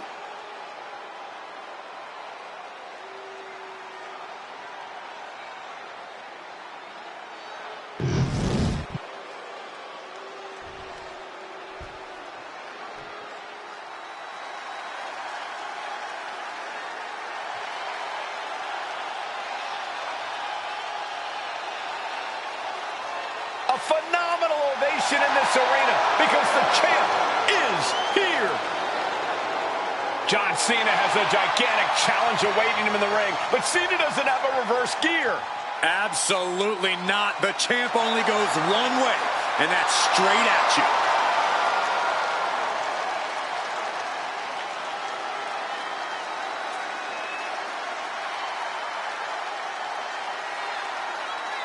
John Cena, a three-time WWE champion, the handler of Umaga, Armando Estrada, trying to control this undefeated challenger. Once the bell rings, these two are going to go at each other full force.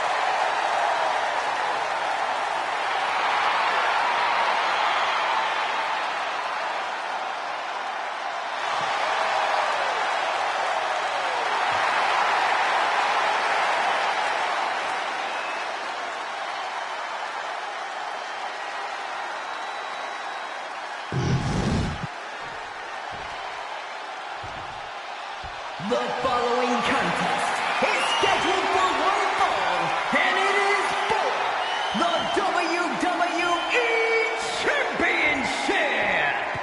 Introducing first, the challenger from the Isle of Samoa, weighing in at 353 pounds, Umaga.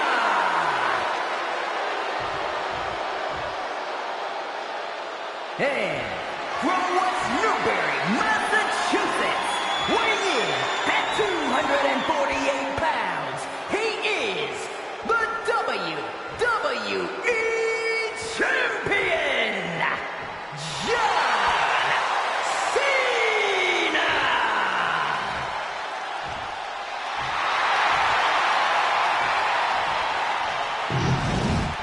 Social media is buzzing, as it always is when this title is defended.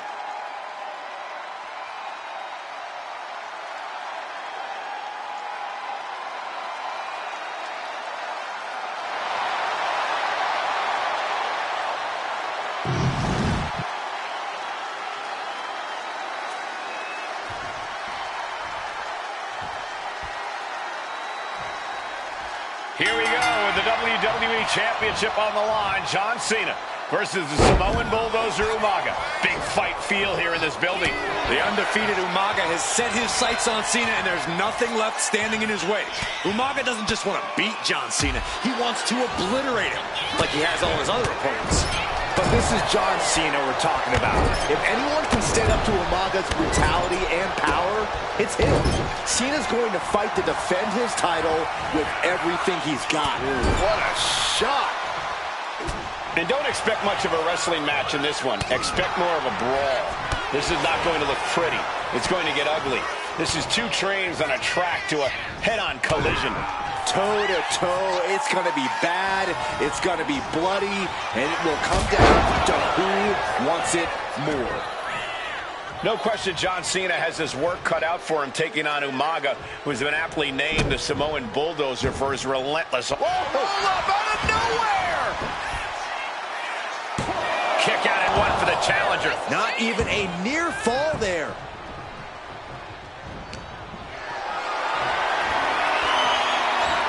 For a power slam, turning it into a power slam. How about a power slam of their own? Boom! Wow. That's using your head. Hey, let's remember this event last year, Byron. New Year's Revolution has not been kind to John Cena. He lost his championship a year ago at the same event. A mental hurdle Cena needs to overcome for sure. But the past is the past. I think John has a much bigger distraction in front of him right now. Flying forearm! A completely relentless attack from Umaga. Umaga is simply overpowering John Cena right now. Oh, and a stomp. Boom! That unraveled on Umaga. He's managing to get some control back now. Big Match John. Yeah, the greatest of all time. John Cena, the 16-time world champion. Cover. We're going to shut this down. Kicks out at just one. He clearly has no intention of staying down. Effective counter. Cena tonight attempting to do something no one else has been able to do. Be it HBK, Triple H, Kane, the list goes on and on. No one has been able to beat Umaga. Since debuting in last year's WrestleMania, he's never been pinned, never been submitted. Umaga is a man who's decimated every single thing in his path. It's not hyperbole to call him a dangerous and deadly savage. Some good offense from Cena there, but it's going to be hard for John to have any lasting effect on such a huge man. Umaga with a retaliation. The challenger is going for it. And he gets the shoulder up before two. These men knew this match was going to be hard fought. Clothesline! Such a unique situation for the champion John Cena tonight. This could be the first time in Cena's career that he comes in as an underdog champion. That's a credit to the challenger. Anybody would be an underdog against a man that's undefeated. Umaga simply looks unbeatable. But John will fight you as long as he's breathing. That's the Cena style.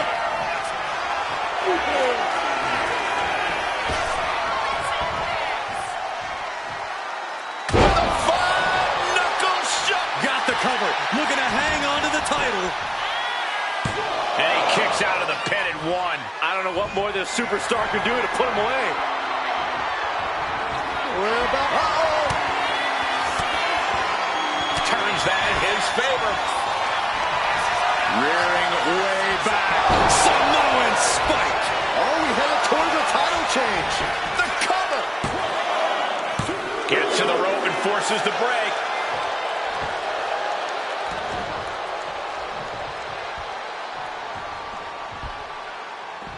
Taking things to the outside, but got to make sure to heed the officials' count. Gosh. Oh, right to the throat. Super kick. Taking a moment to get pumped off of this crowd's incredible energy.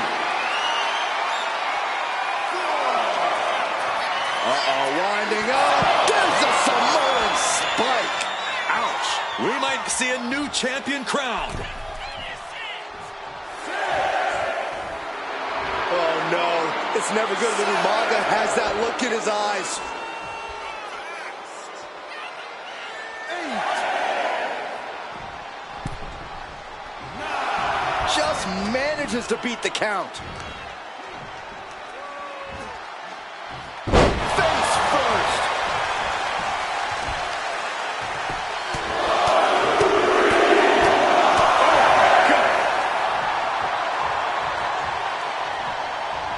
the top turnbuckle.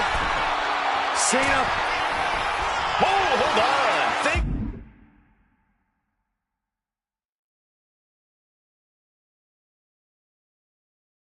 Turn around quickly. Oh, that'll swell up.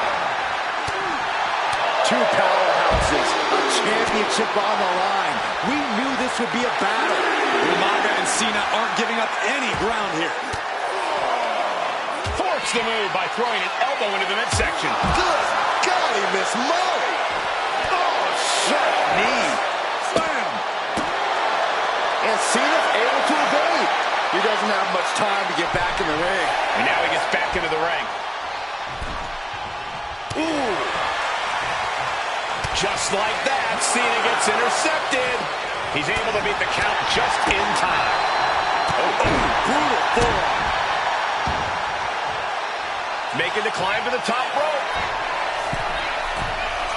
Watch out. Oof, no way home. Ow. Uh-oh. Oh, here we go. Headbutt to the gut.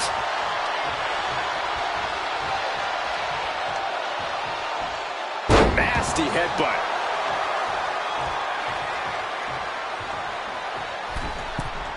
From the middle rope.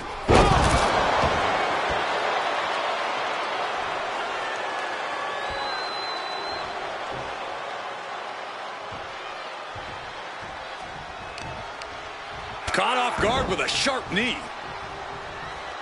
And retaliates with a counter. Cena kick to the gut. Wow, sunset.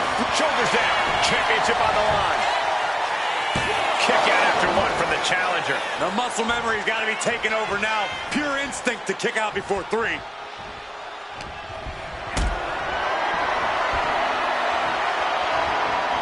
Lift it up.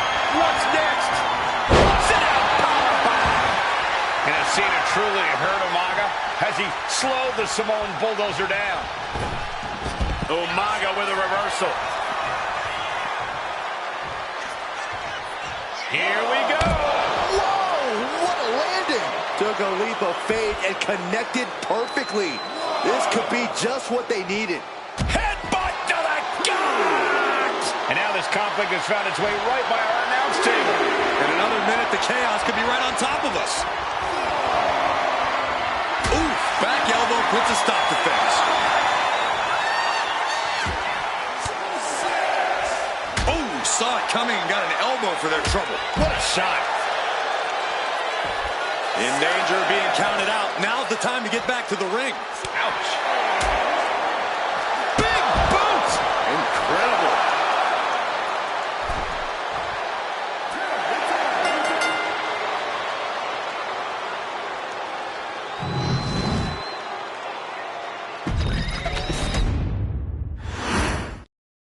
Here we go with the WWE Championship on the line. John Cena versus the Samoan bulldozer Umaga. Big fight feel here in this building.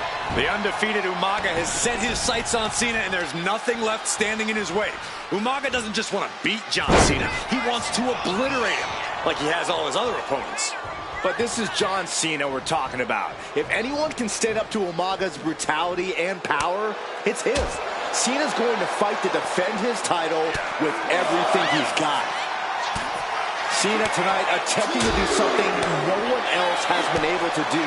Be it HBK, Triple H, Kane, the list goes on and on. No one has been able to beat Umaga. Since debuting in last year's WrestleMania, he's never been pinned, never been submitted. Umaga is a man who's decimated every single thing in his path. It's not hyperbole to call him a dangerous and deadly savage. No question John Cena has his work cut out for him taking on Umaga, who's been aptly named as... On the apron. He gets into the ring. Headed out of the ring, but the count is looming. Shot to the throat. Super kick. Gosh. What a shot. And let's remember this event last year, Byron. New Year's Revolution has not been kind to... From the top. What? That's going to be on highlight reels for a long time. Incredible courage to even attempt that. Near the end of the count. Better hurry. Sliding back in under the ropes here. Beats the double leg takedown. Got the shoulders down.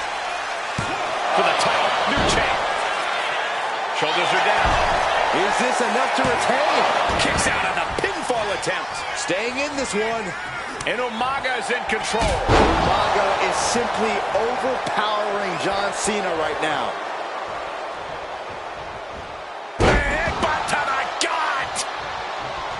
And don't expect much of a wrestling match in this one. Expect more of a brawl. This is not going to look pretty. It's going to get ugly. This is two trains on a track to a head-on collision. Toe-to-toe, it's going to be bad, it's going to be bloody, and it will come down to who wants it more. Cena plans in motion. Oh, man, he's got him in the crosshairs. Up high. And completely missed the mark. This can't be good. They just missed wildly. Took the high risk, but unfortunately, no reward. And that cuts Cena right off. Umaga with a crazed look in his eyes, staring down Cena. Winding up. Boom! Samoan spike. It just got as bad as it could for the champ. Taking flight. Good Lord, taking flight. I can't believe what we just saw. I can't believe that didn't miss.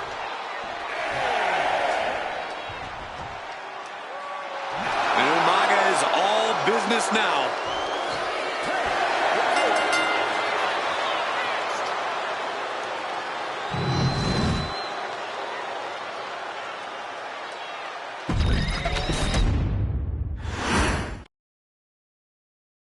Hey, in WWE, things move really fast. If you aren't present in the moment, it can feel like a year goes by in only 2 or 3 minutes. That's why you always have to make time to make sure that you check. Hold on. Did I just hear myself say 3 minutes? Stop. Can you believe I'm actually doing Eric Bischoff's shtick? In the early 2000s, few words sent a shudder through the roster like the words 3 minutes, summoning the fearsome duo of Rosie and Jamal, collectively known as the 3-minute warning. Initially hired by the aforementioned Raw general manager Eric Bischoff to interrupt anything he didn't find to be entertaining. You're just not entertaining me. 3 minutes are just about up. The two instantly made their mark in WWE with their complete and total decimation of anyone that was targeted. Their formula was really simple. Two bruisers with surprising quickness who took pleasure in throwing opponents all around the ring with reckless abandon. And the trail of bodies left in their wake remains a testament to their devastation. Rosie, older brother of your tribal chief, Roman Reigns, and Jamal, who would in time develop his skills further and take the name of Umaga, were about instant gratification. They treated matches like a race, seeing how much damage they could fit into the shortest time possible. The 3-minute warning with my brother and my cousin, it was just one of the coolest gimmicks of all time to me. It was catchy, you know what I mean? Like, you kind of knew what was happening. And I feel like we all remember when the 3-minute warning hit for the first time. You know, the whole Den TV area just lit up. Every match was a train wreck, as the two would use their size to overwhelm most opponents, coupling that with incredible tag team maneuvers to increase the carnage to its maximum levels. That approach, maximizing damage while minimizing time, was a 3-minute warning signature. The team itself saw its run in WWE last for a little over a year, but in that time managed to make such an impression with the WWE Universe that it still resonates today. They are proof of the impact anyone can make if they capitalize on their opportunities, as 3-minute warning did every single time. It was a short-lived gimmick, but it was a really cool gimmick, and I just think it shows the versatility of, hey, if you need us to go out there and tell you a Broadway story, I'll cover 2 hours if you like. But if you need us to come out in 3 minutes to make an impact, we can do that too. But you gotta be really good to be thrown in there with the very, very best in the industry. I'm getting all pumped and proud, for my brother and my cousin right now, just thinking about it. Here in the WWE 2K25 showcase, we have selected another team that embodies the same mindset in Akam and Razor the AOP. Similar to Jamal and Rosie, these two look to inflict the most pain in the most efficient manner. Like 3-minute warning, AOP happily dispatches when summoned. Like 3-minute warning, AOP features 2 Goliaths who will hurl your body from pillar to post before finally bringing it all to a most painful conclusion.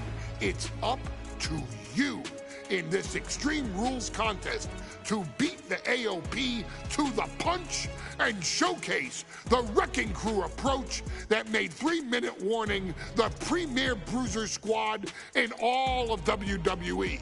And don't worry, we will give you more than 3 minutes to make that fact perfectly clear. As a matter of fact, take your time and enjoy dishing out the punishment.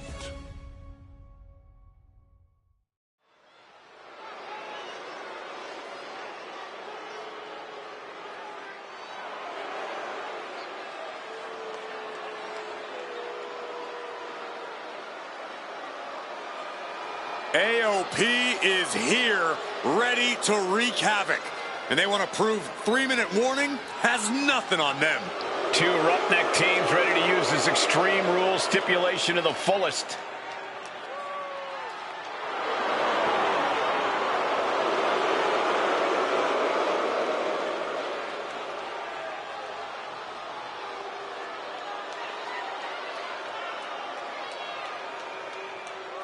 The following contest is a tag team Extreme Rules match, and accompanied by Paul Ellering at a combined weight of 620 pounds.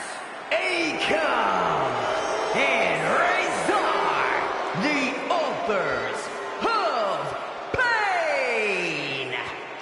AOP look unintimidated by the task at hand. They are totally prepared for the merciless tandem of 3-minute warning.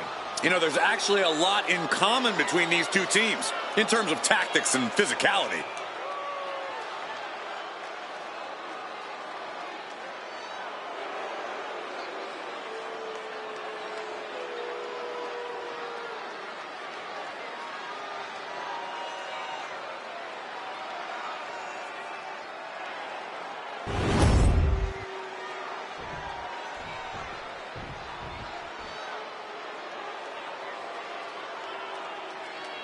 And guys, the authors of pain now have 3 minutes.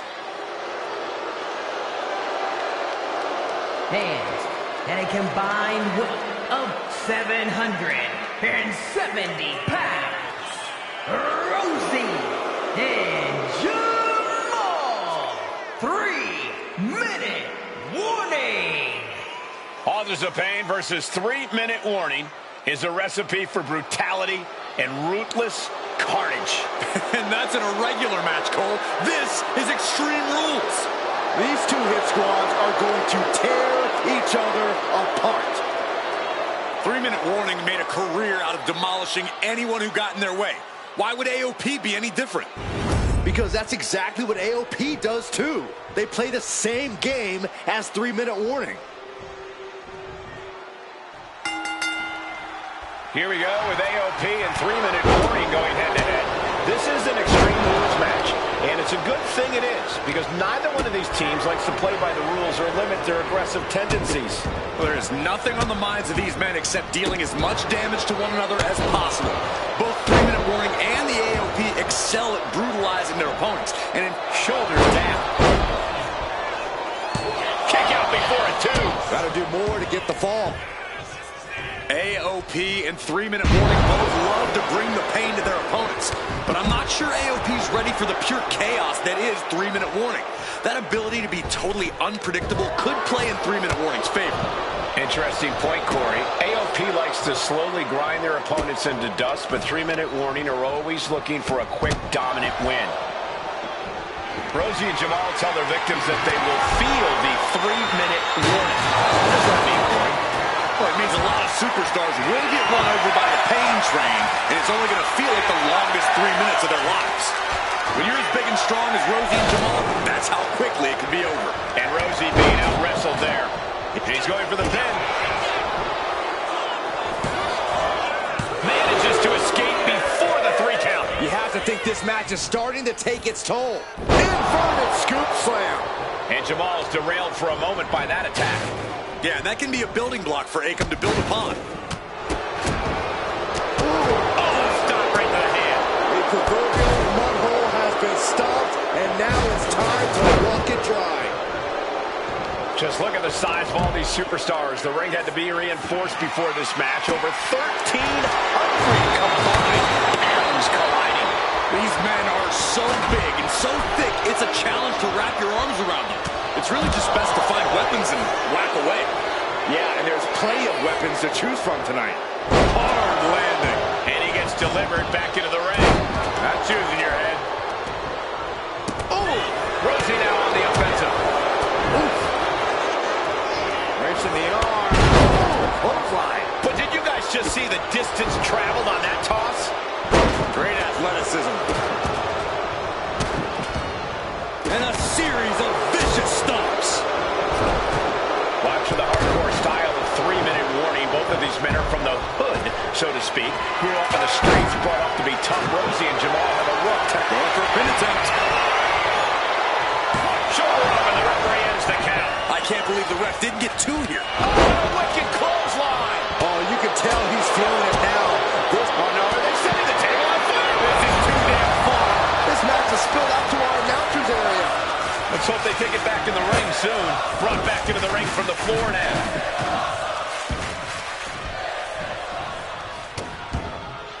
Caught with a clothesline. And another. Practically never-ending blows. Coming at full force here. Pay special attention to Rosie in this matchup. 6'5", 375 pounds. The man can run a 40-yard dash in 4.8 seconds. This guy is a pure athlete. Rosie played high school football with a legendary running back before playing college ball in Hawaii. Imagine being pancaked by the force Rosie brings. Akam found himself in the wrong place there. Rosie held nothing back on that attack.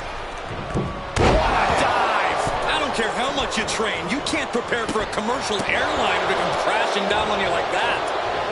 Dragon screw. Can he do it? He's getting fired up now, really feeding off this crowd. Uh-oh. Powerbomb.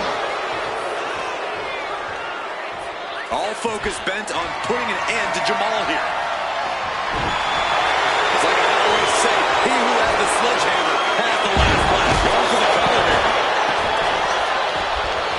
Gets his shoulder up before the 2 count. It'll take more than that to hold him down.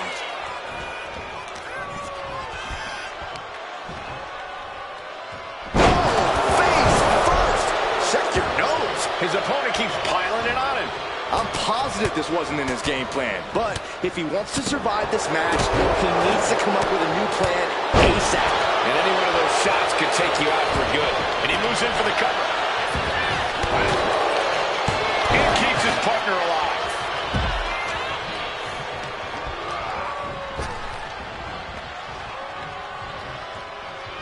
Wrench in the arm.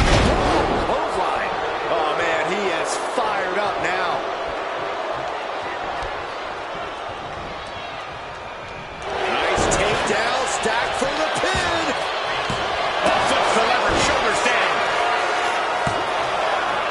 Makes the ref's count before 2.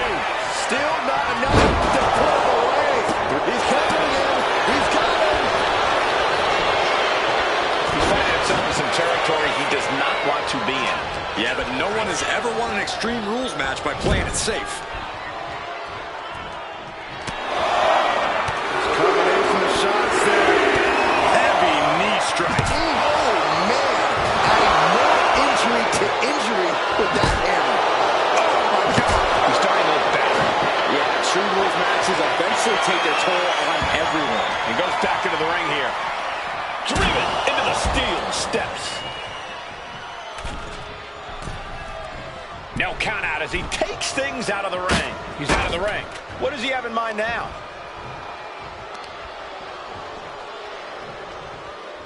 Punishing power slam. Ooh. He comes with a counter.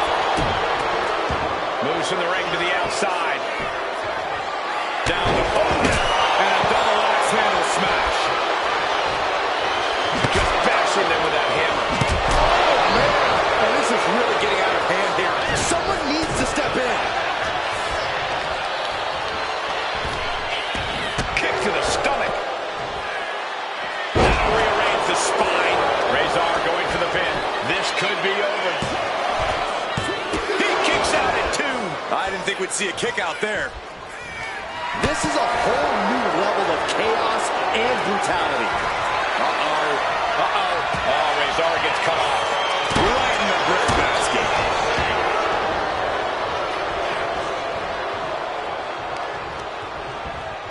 Shoved into the ropes and attacking the lower back. Just battering their opponent. He's doing some dangerous redecorating. I think the table really ties it all together. Clubbing away with forearm after forearm. Look at these cross faces. He's headed out to the ringside area.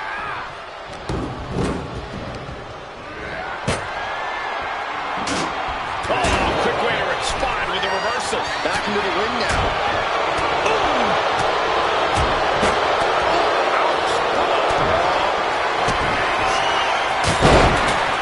Palm handle locked in. Death Valley driver. AOP might have just passed their final testament. 2. AOP grabs the victory. Here are your winners.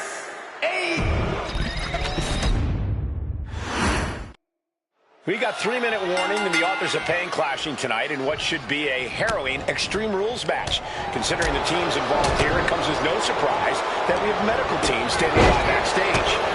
Yeah, these are two of the most merciless and physical teams we've ever seen. Lasting bodily harm isn't just highly probable in this match, it's essentially guaranteed. Well, I, for one, can't wait to see what these teams do with the rules thrown out the window. They're free to be as creative as they want in their pursuit of absolutely enough. Cover here. Saving their teammate and the match for now. Clubbing forearm. AOP and 3-minute warning both. Oh, nice kick. On the win. And there's the kick out. He needs a little more than that to end things this early. Oh, man. What a counter. And that toss sent them soaring. Was definitely not thinking about finesse with that one.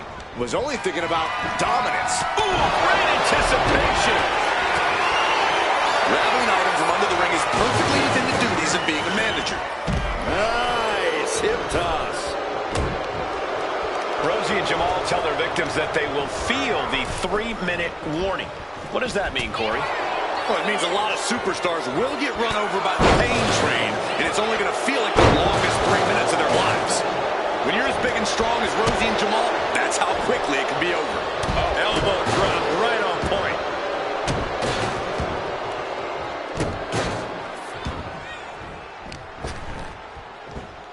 Big splash. It's like an SUV falling on you. Head and shoulders are down. But is it enough? And he easily stops the ref's count. Just kicking out at 1 takes a lot in a match like this.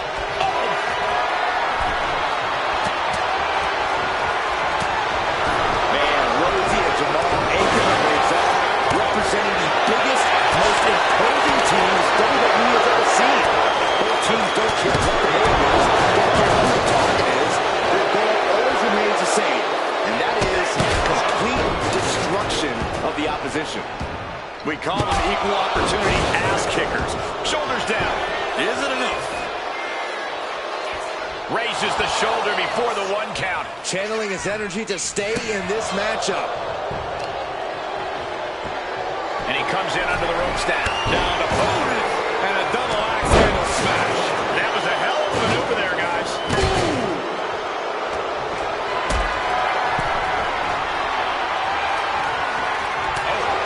Pay special attention to Rosie in this matchup. 6'5", 175 pounds. The man can run a 40-yard dash in 4.8 seconds. This guy is a pure athlete. Rosie played high school football as a legendary running back before playing college ball in Hawaii. Imagine being pancaked by the force Rosie brings. Kick to the gut. Oh, got him right where he wants him. Stops the ref count before 2. Still has enough energy for the simple kick out. Into the Samoan drop. Incredible.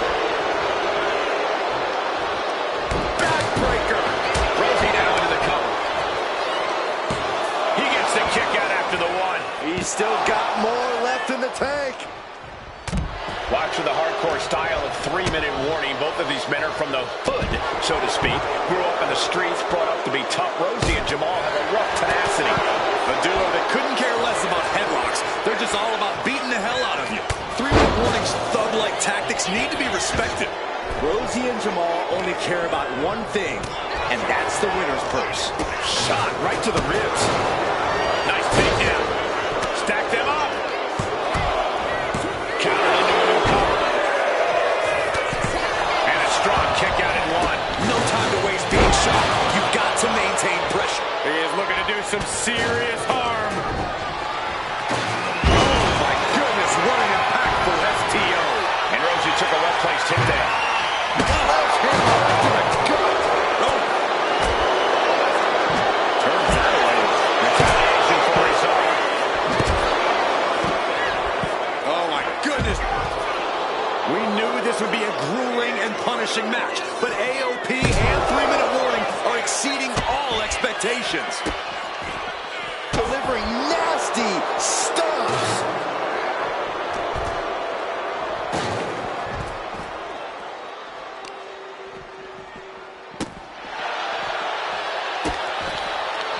Oh no, trapping the arm. Vicious stomps to the hand. Clearing off the announce table. This isn't going to end well. Trading counters and reversals back and forth. From the opposition. Bloody Bulldog.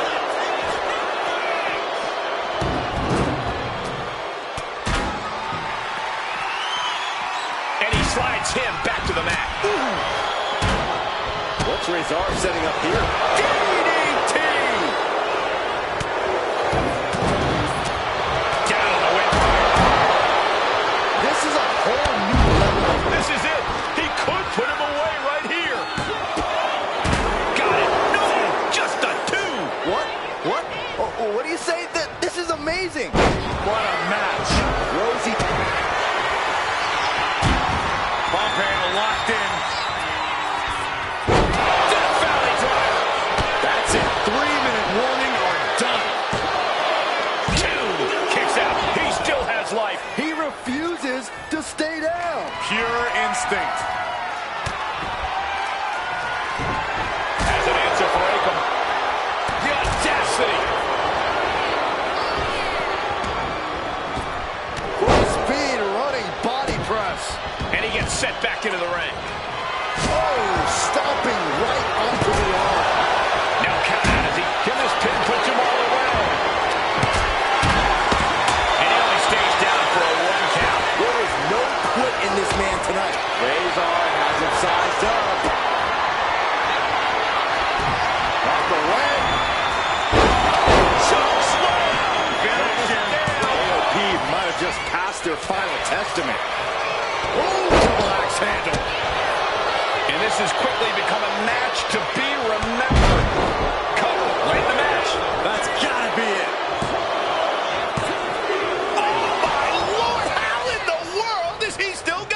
Incredible, absolutely incredible. Boom! Razor avoids that one. Had it scouted, now can capitalize. Oh my goodness! Ah, what a smash! That is just insulting. Double axe handle smash. That was some heavy pressure applied to the arm. No idea where this one's heading. He got out of dodge just in time. Boom! Right to the face. Forget it. AOP just fell to their demise. Kick right to the face. 3-minute warning might just be done messing around. Oh, what a knee lift. We're at a vital stage in this matchup, and this audience is fully aware of it. Yeah, they know another turning point can come at any second, and that can be the instant that ends it all.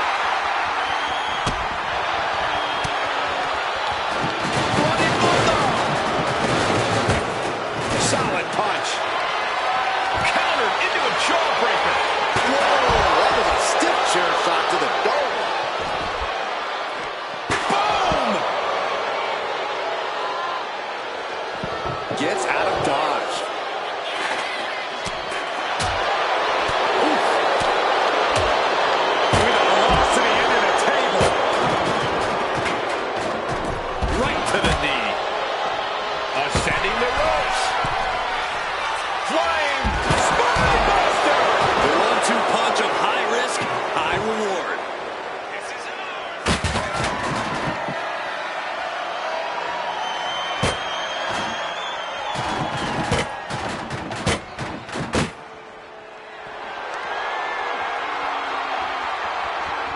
Desperate use of the headbutt to get out of trouble.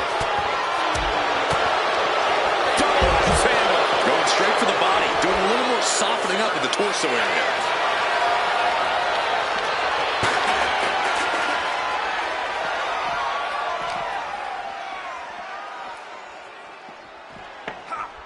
Ooh, and he manages to reverse.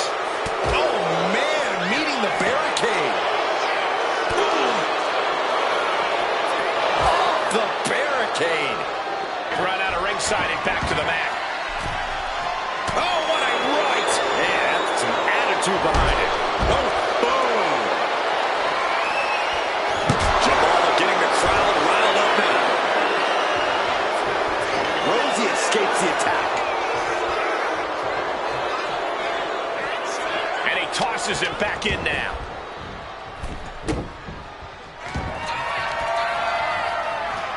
Up they go. Samoan drop. Jamal pins the shoulders down. Rosie and Jamal survive Extreme Rules. Just never had a chance to block any of Here those. are your winners, Rosie and Jamal. 3-minute warning. Gotta give it up to 3-minute warning. In a contest between two of the most badass squads we've ever seen, they were the tougher competitors. Yeah, but AOP certainly made 3-minute warning earn this win. Just think about all the carnage we witnessed here tonight.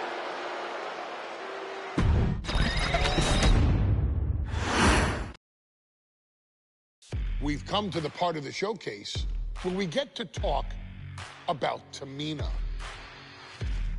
Ever since walking in WWE, shoulder to shoulder with the Usos, Tamina's alliance with this dynasty has never been in question. I remember watching Monday Night Raw and I seen Tamina debut with my brothers. It was a pretty cool, dynamic, right? Two of my brothers and Tamina.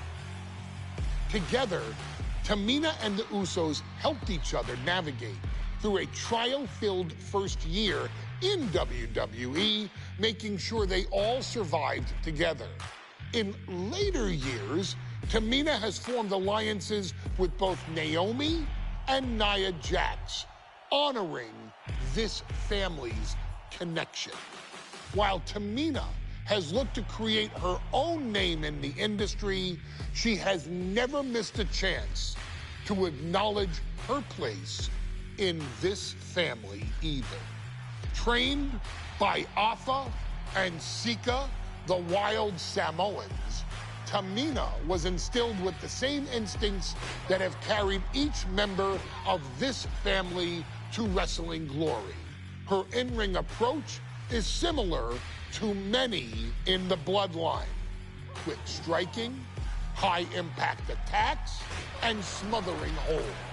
As capable with a super kick or a big splash as anyone else, Tamina has maintained a remarkable level of success in her WWE career.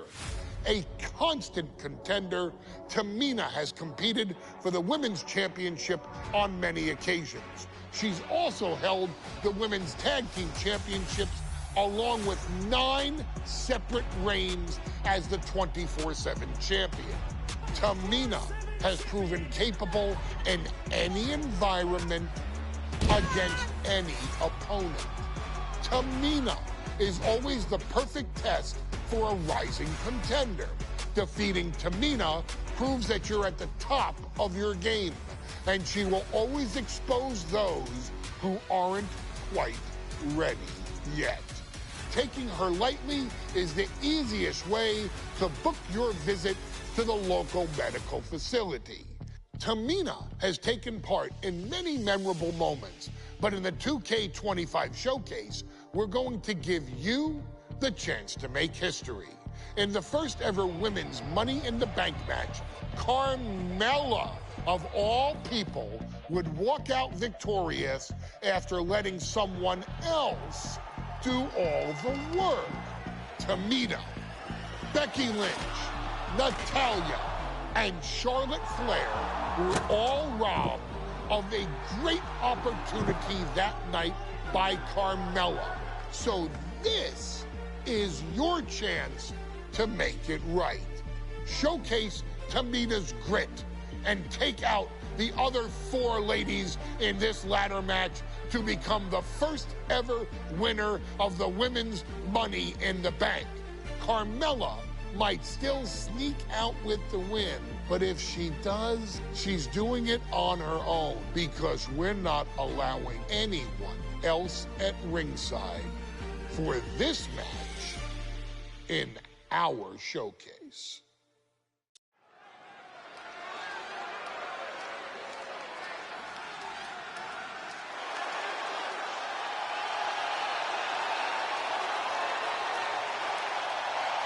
We are making history tonight here in St. Louis, the first ever Women's Money in the Bank ladder match.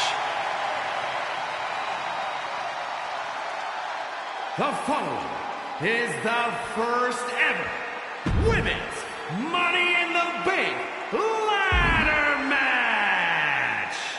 Introducing first, from the Queen City, Charlotte Flair. Charlotte Flair looking to become a Triple Crown champion. Every title, every opportunity she has put in front of herself, she has seized. This is a night where careers change forever. You're right, Cole. You can feel it. Legends are going to be made. Careers defined. Hearts broken. This is Money in the Bank.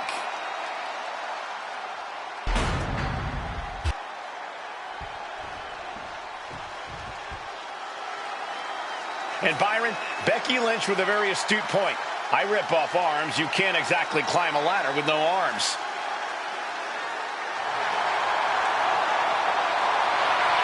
Next, from Dublin, Ireland, Becky Lynch. To add to that, Michael, I talked to Becky earlier and I asked, "Are you nervous about this?" She said, "Yeah, I'm a little nervous, but I'm more excited than anything because I get to be part of history." Becky Lynch, the first woman drafted to SmackDown. First SmackDown Women's Champion. Can she become the first Miss Money in the Bank? Well, you can feel the excitement the moment they brought out the ladders before this show started. There is a big fight feel right here in St. Louis.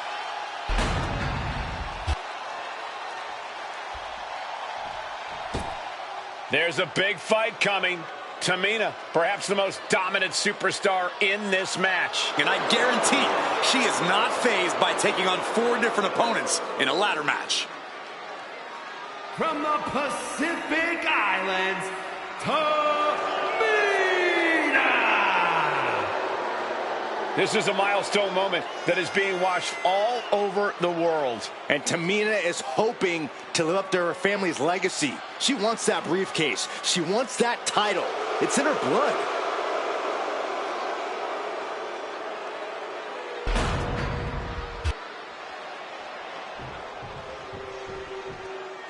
Mela is money, and she is as confident as ever.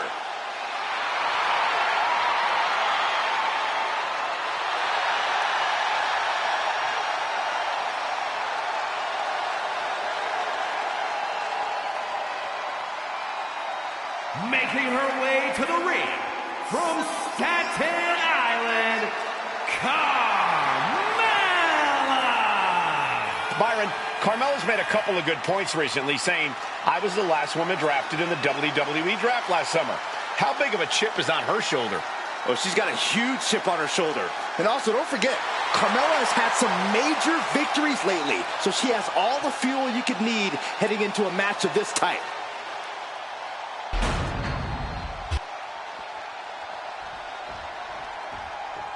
Natalya, another superstar who walks into this match thinking she has legacy on her side tonight.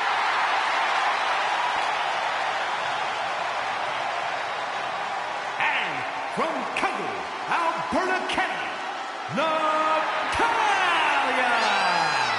Every last woman in this match has chased this opportunity so fiercely. They have chased the championship, perhaps none more so than Natalya.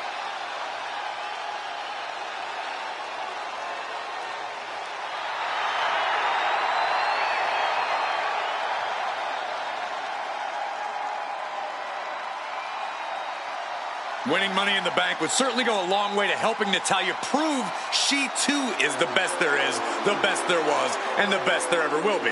Winning that briefcase is like taking the proverbial express lane to success. Charlotte, Becky Lynch, Tamina, Carmella, Natalya, all with a chance to make history. All with the opportunity to be called the first ever Miss Money in the Bank. The revolution that became an evolution only continues in the women's division. One of these women will climb the ladder and earn the opportunity of a lifetime. The contract that can change lives hanging above the ring. Probably the most profitable opportunity in our sport. 15 out of 17 superstars have successfully cashed in the Money in the Bank contract. A surprise cash-in has only failed once, and the other failed cash-in was alerted to a week in advance. You are almost certain to become the next SmackDown Women's Champion if you grab the contract tonight. Such a dangerous setting for all these superstars. Ladders are everywhere. Each competitor is only limited by their imagination. Your head has to be on a constant swivel. Ladders will be used as weapons. Anything can happen to get that briefcase. Targeted the lower body there, and it was highly effective. She's compromised. Your face after that one. Is there anyone more intimidating in this group than Tamina? I've said it before. It could be a coming out party for Tamina. This is her time to live up to her family's legacy. If Tamina wins the contract, it guarantees her first title opportunity in over 2 years. More than an opportunity, it pretty much guarantees Tamina will become the next women's champion. And that's not going to make Tamina happy. Off the ropes. To pick up speed and a big kick to the side of the face. And Tamina's confidence must be low after that attack. Look at this. This can't be good. Now that's what you call impact.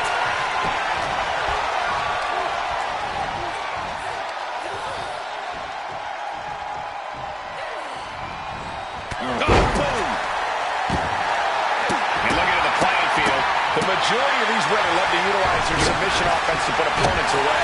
Tapping someone out won't win this match, but these women should not shy away from using the biggest weapons in their arsenal. We've heard Becky say she was going to rip arms off tonight. You can't exactly climb a ladder with no arms. Boom! Damage to the shoulder is definitely going to hamper your ability to fight. Look at that insult to injury with that one. I don't know if we're going to have any taste buds left after that. Short clothesline.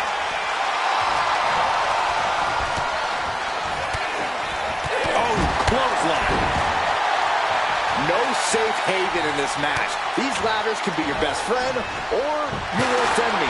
There's no allies in this match. It's everyone for herself. There is no room for friends when history is being made. Not when you can go down in the record books as the first Miss Money in the Bank. Oh, my goodness. Effective arm drag. She might need to regroup. Heading to ringside now. And now here's Tamina.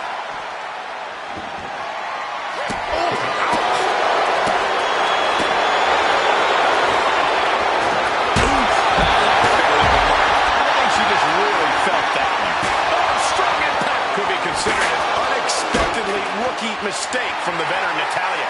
And there's that ruthless streak of Charlotte's already just flowing out of her. You saw that coming. Right to the kidneys from behind. Powerful contact by Tamina. Oh, look at the mounted thrashing. My favorite kind of thrashing, Cole. Every strike more devastating than the last. Into the steel steps. And she re-enters the ring. That's right, Carmella. Let them all know you are the most beautiful woman in all of WWE. Roll behind. Giant suplex released. Ooh. There goes all our notes and monitors. This table's about to serve a very different purpose. Taking a moment to get pumped off of this crowd's incredible energy.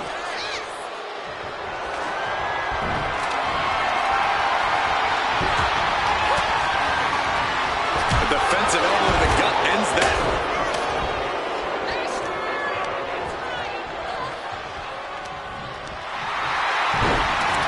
Look at this. Oh, from the rope.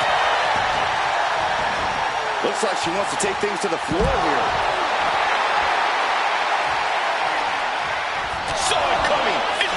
Headed back into the ring. He's getting back up, but she's super out of it. Lift off all the way to the outside. That was just incredible hang time. Was willing to take the high risk to the outside, and it paid off big time.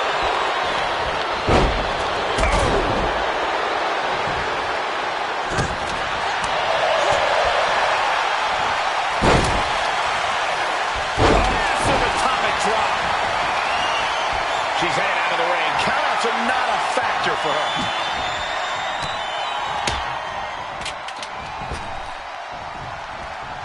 Neck breaker.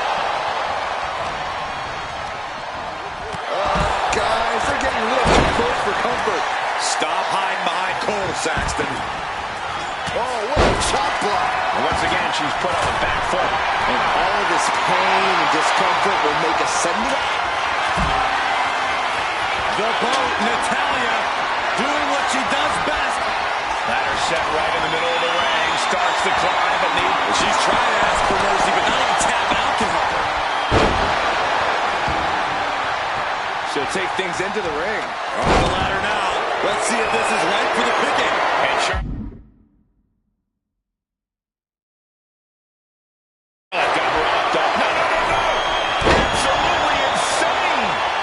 Question the sanity of someone who... Wait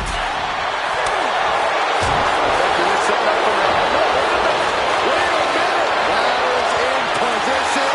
Gonna make the climb. Climbing up. Loser time to go for the win. Working on the hook here. Looks like scaling the ladder was the easy part of the job. Unhooking the prize is the big challenge. Needs to move quick here. This might be her chance. Seems to be struggling a bit up there. Sweaty palms making this difficult. Devastating elbow. They're delivering the chop. Natural selection. The Queen has put an opponent in the dirt, and now the ladder to her throne awaits. And she's positioning the ladder perfectly in the center of the ring there.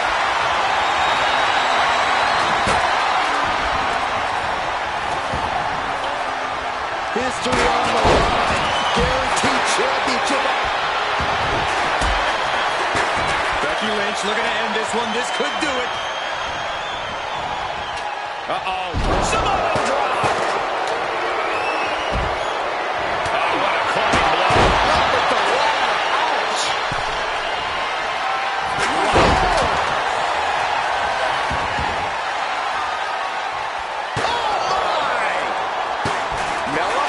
to defend against that. Looking for more damage here. Release back suplex. Running forearm. Ending up in harm's way yet again. She's really taking a beating tonight. I don't think she's got much left.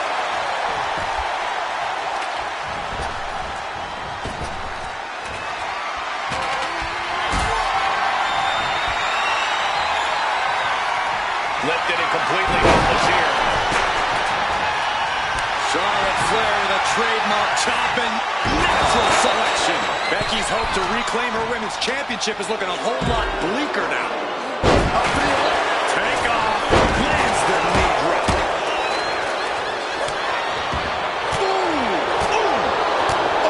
Placing her in the corner. Double axe handle. Big hammer connects. Getting clocked by the axe handle. She fights back with the counter.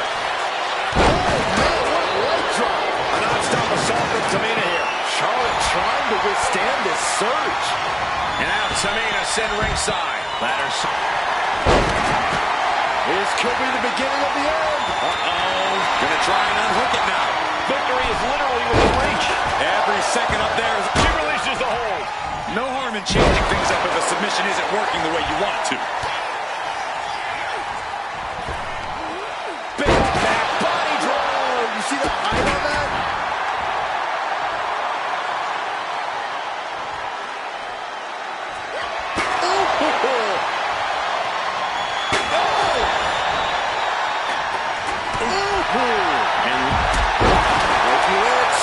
Wicked shot. Natalia with natty by nature.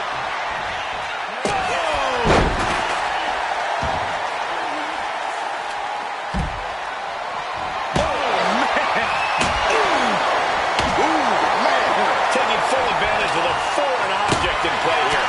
Back-to-back attacks. Pendulum backbreaker. Top. And these focus attacks are really adding up. Yeah, the body is like a roadmap of wealth right now. Ladders dead center and ready to go, guys. Her torso really looks to be the big target here. Got the leg and elbow finds its mark. Climbing up, but is there up top? From the top. She's going for it. She certainly is. She can do it. But it looks like that hook is causing a lot of problems up there. Charlotte seeing her opportunity. Charlotte's got a chance. Gonna be tough to stop this victory from happening now. Impossible. Has control of their opponent. Headed up that ladder. Center of the ring. Man, this place is jumping. Reaching. Oh, man. Charlotte doesn't have a chance of coming back from The ladder is gone, but they're hanging on for dear life. This is really bad.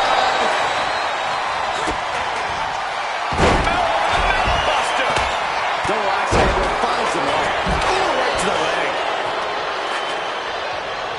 Legs up. Driving the head right into the gut. That looked low to me. Power slam. The submission specialist, Natalia. Oh, yeah, Natalia. This is a Hart family tradition. The sharpshooter, Byron. Just looking to do some damage. And the agony has no reason to end as we see her tapping out in pain. But now we see Tamina. Forced to the outside. Not a good predicament to be in. Sliding in under the rope. She's back in the ring. She's setting the ladder up dead center. Oh, her eyes are on the prize now. Ladders in position. Gonna make the climb. The prize is in sight. But is it in reach? I assure you, this is even harder than it looks. Trying not to fumble around too much here. Neck breaker. And this one's taken to the outside.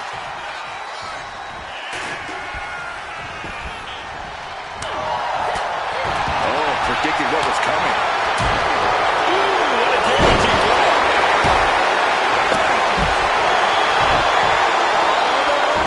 It's over. It's locked in. Hyperextended the elbow. Using the submission to weak. And she's tapping, but it doesn't even matter. It can't save her here. She's heading outside the ring now.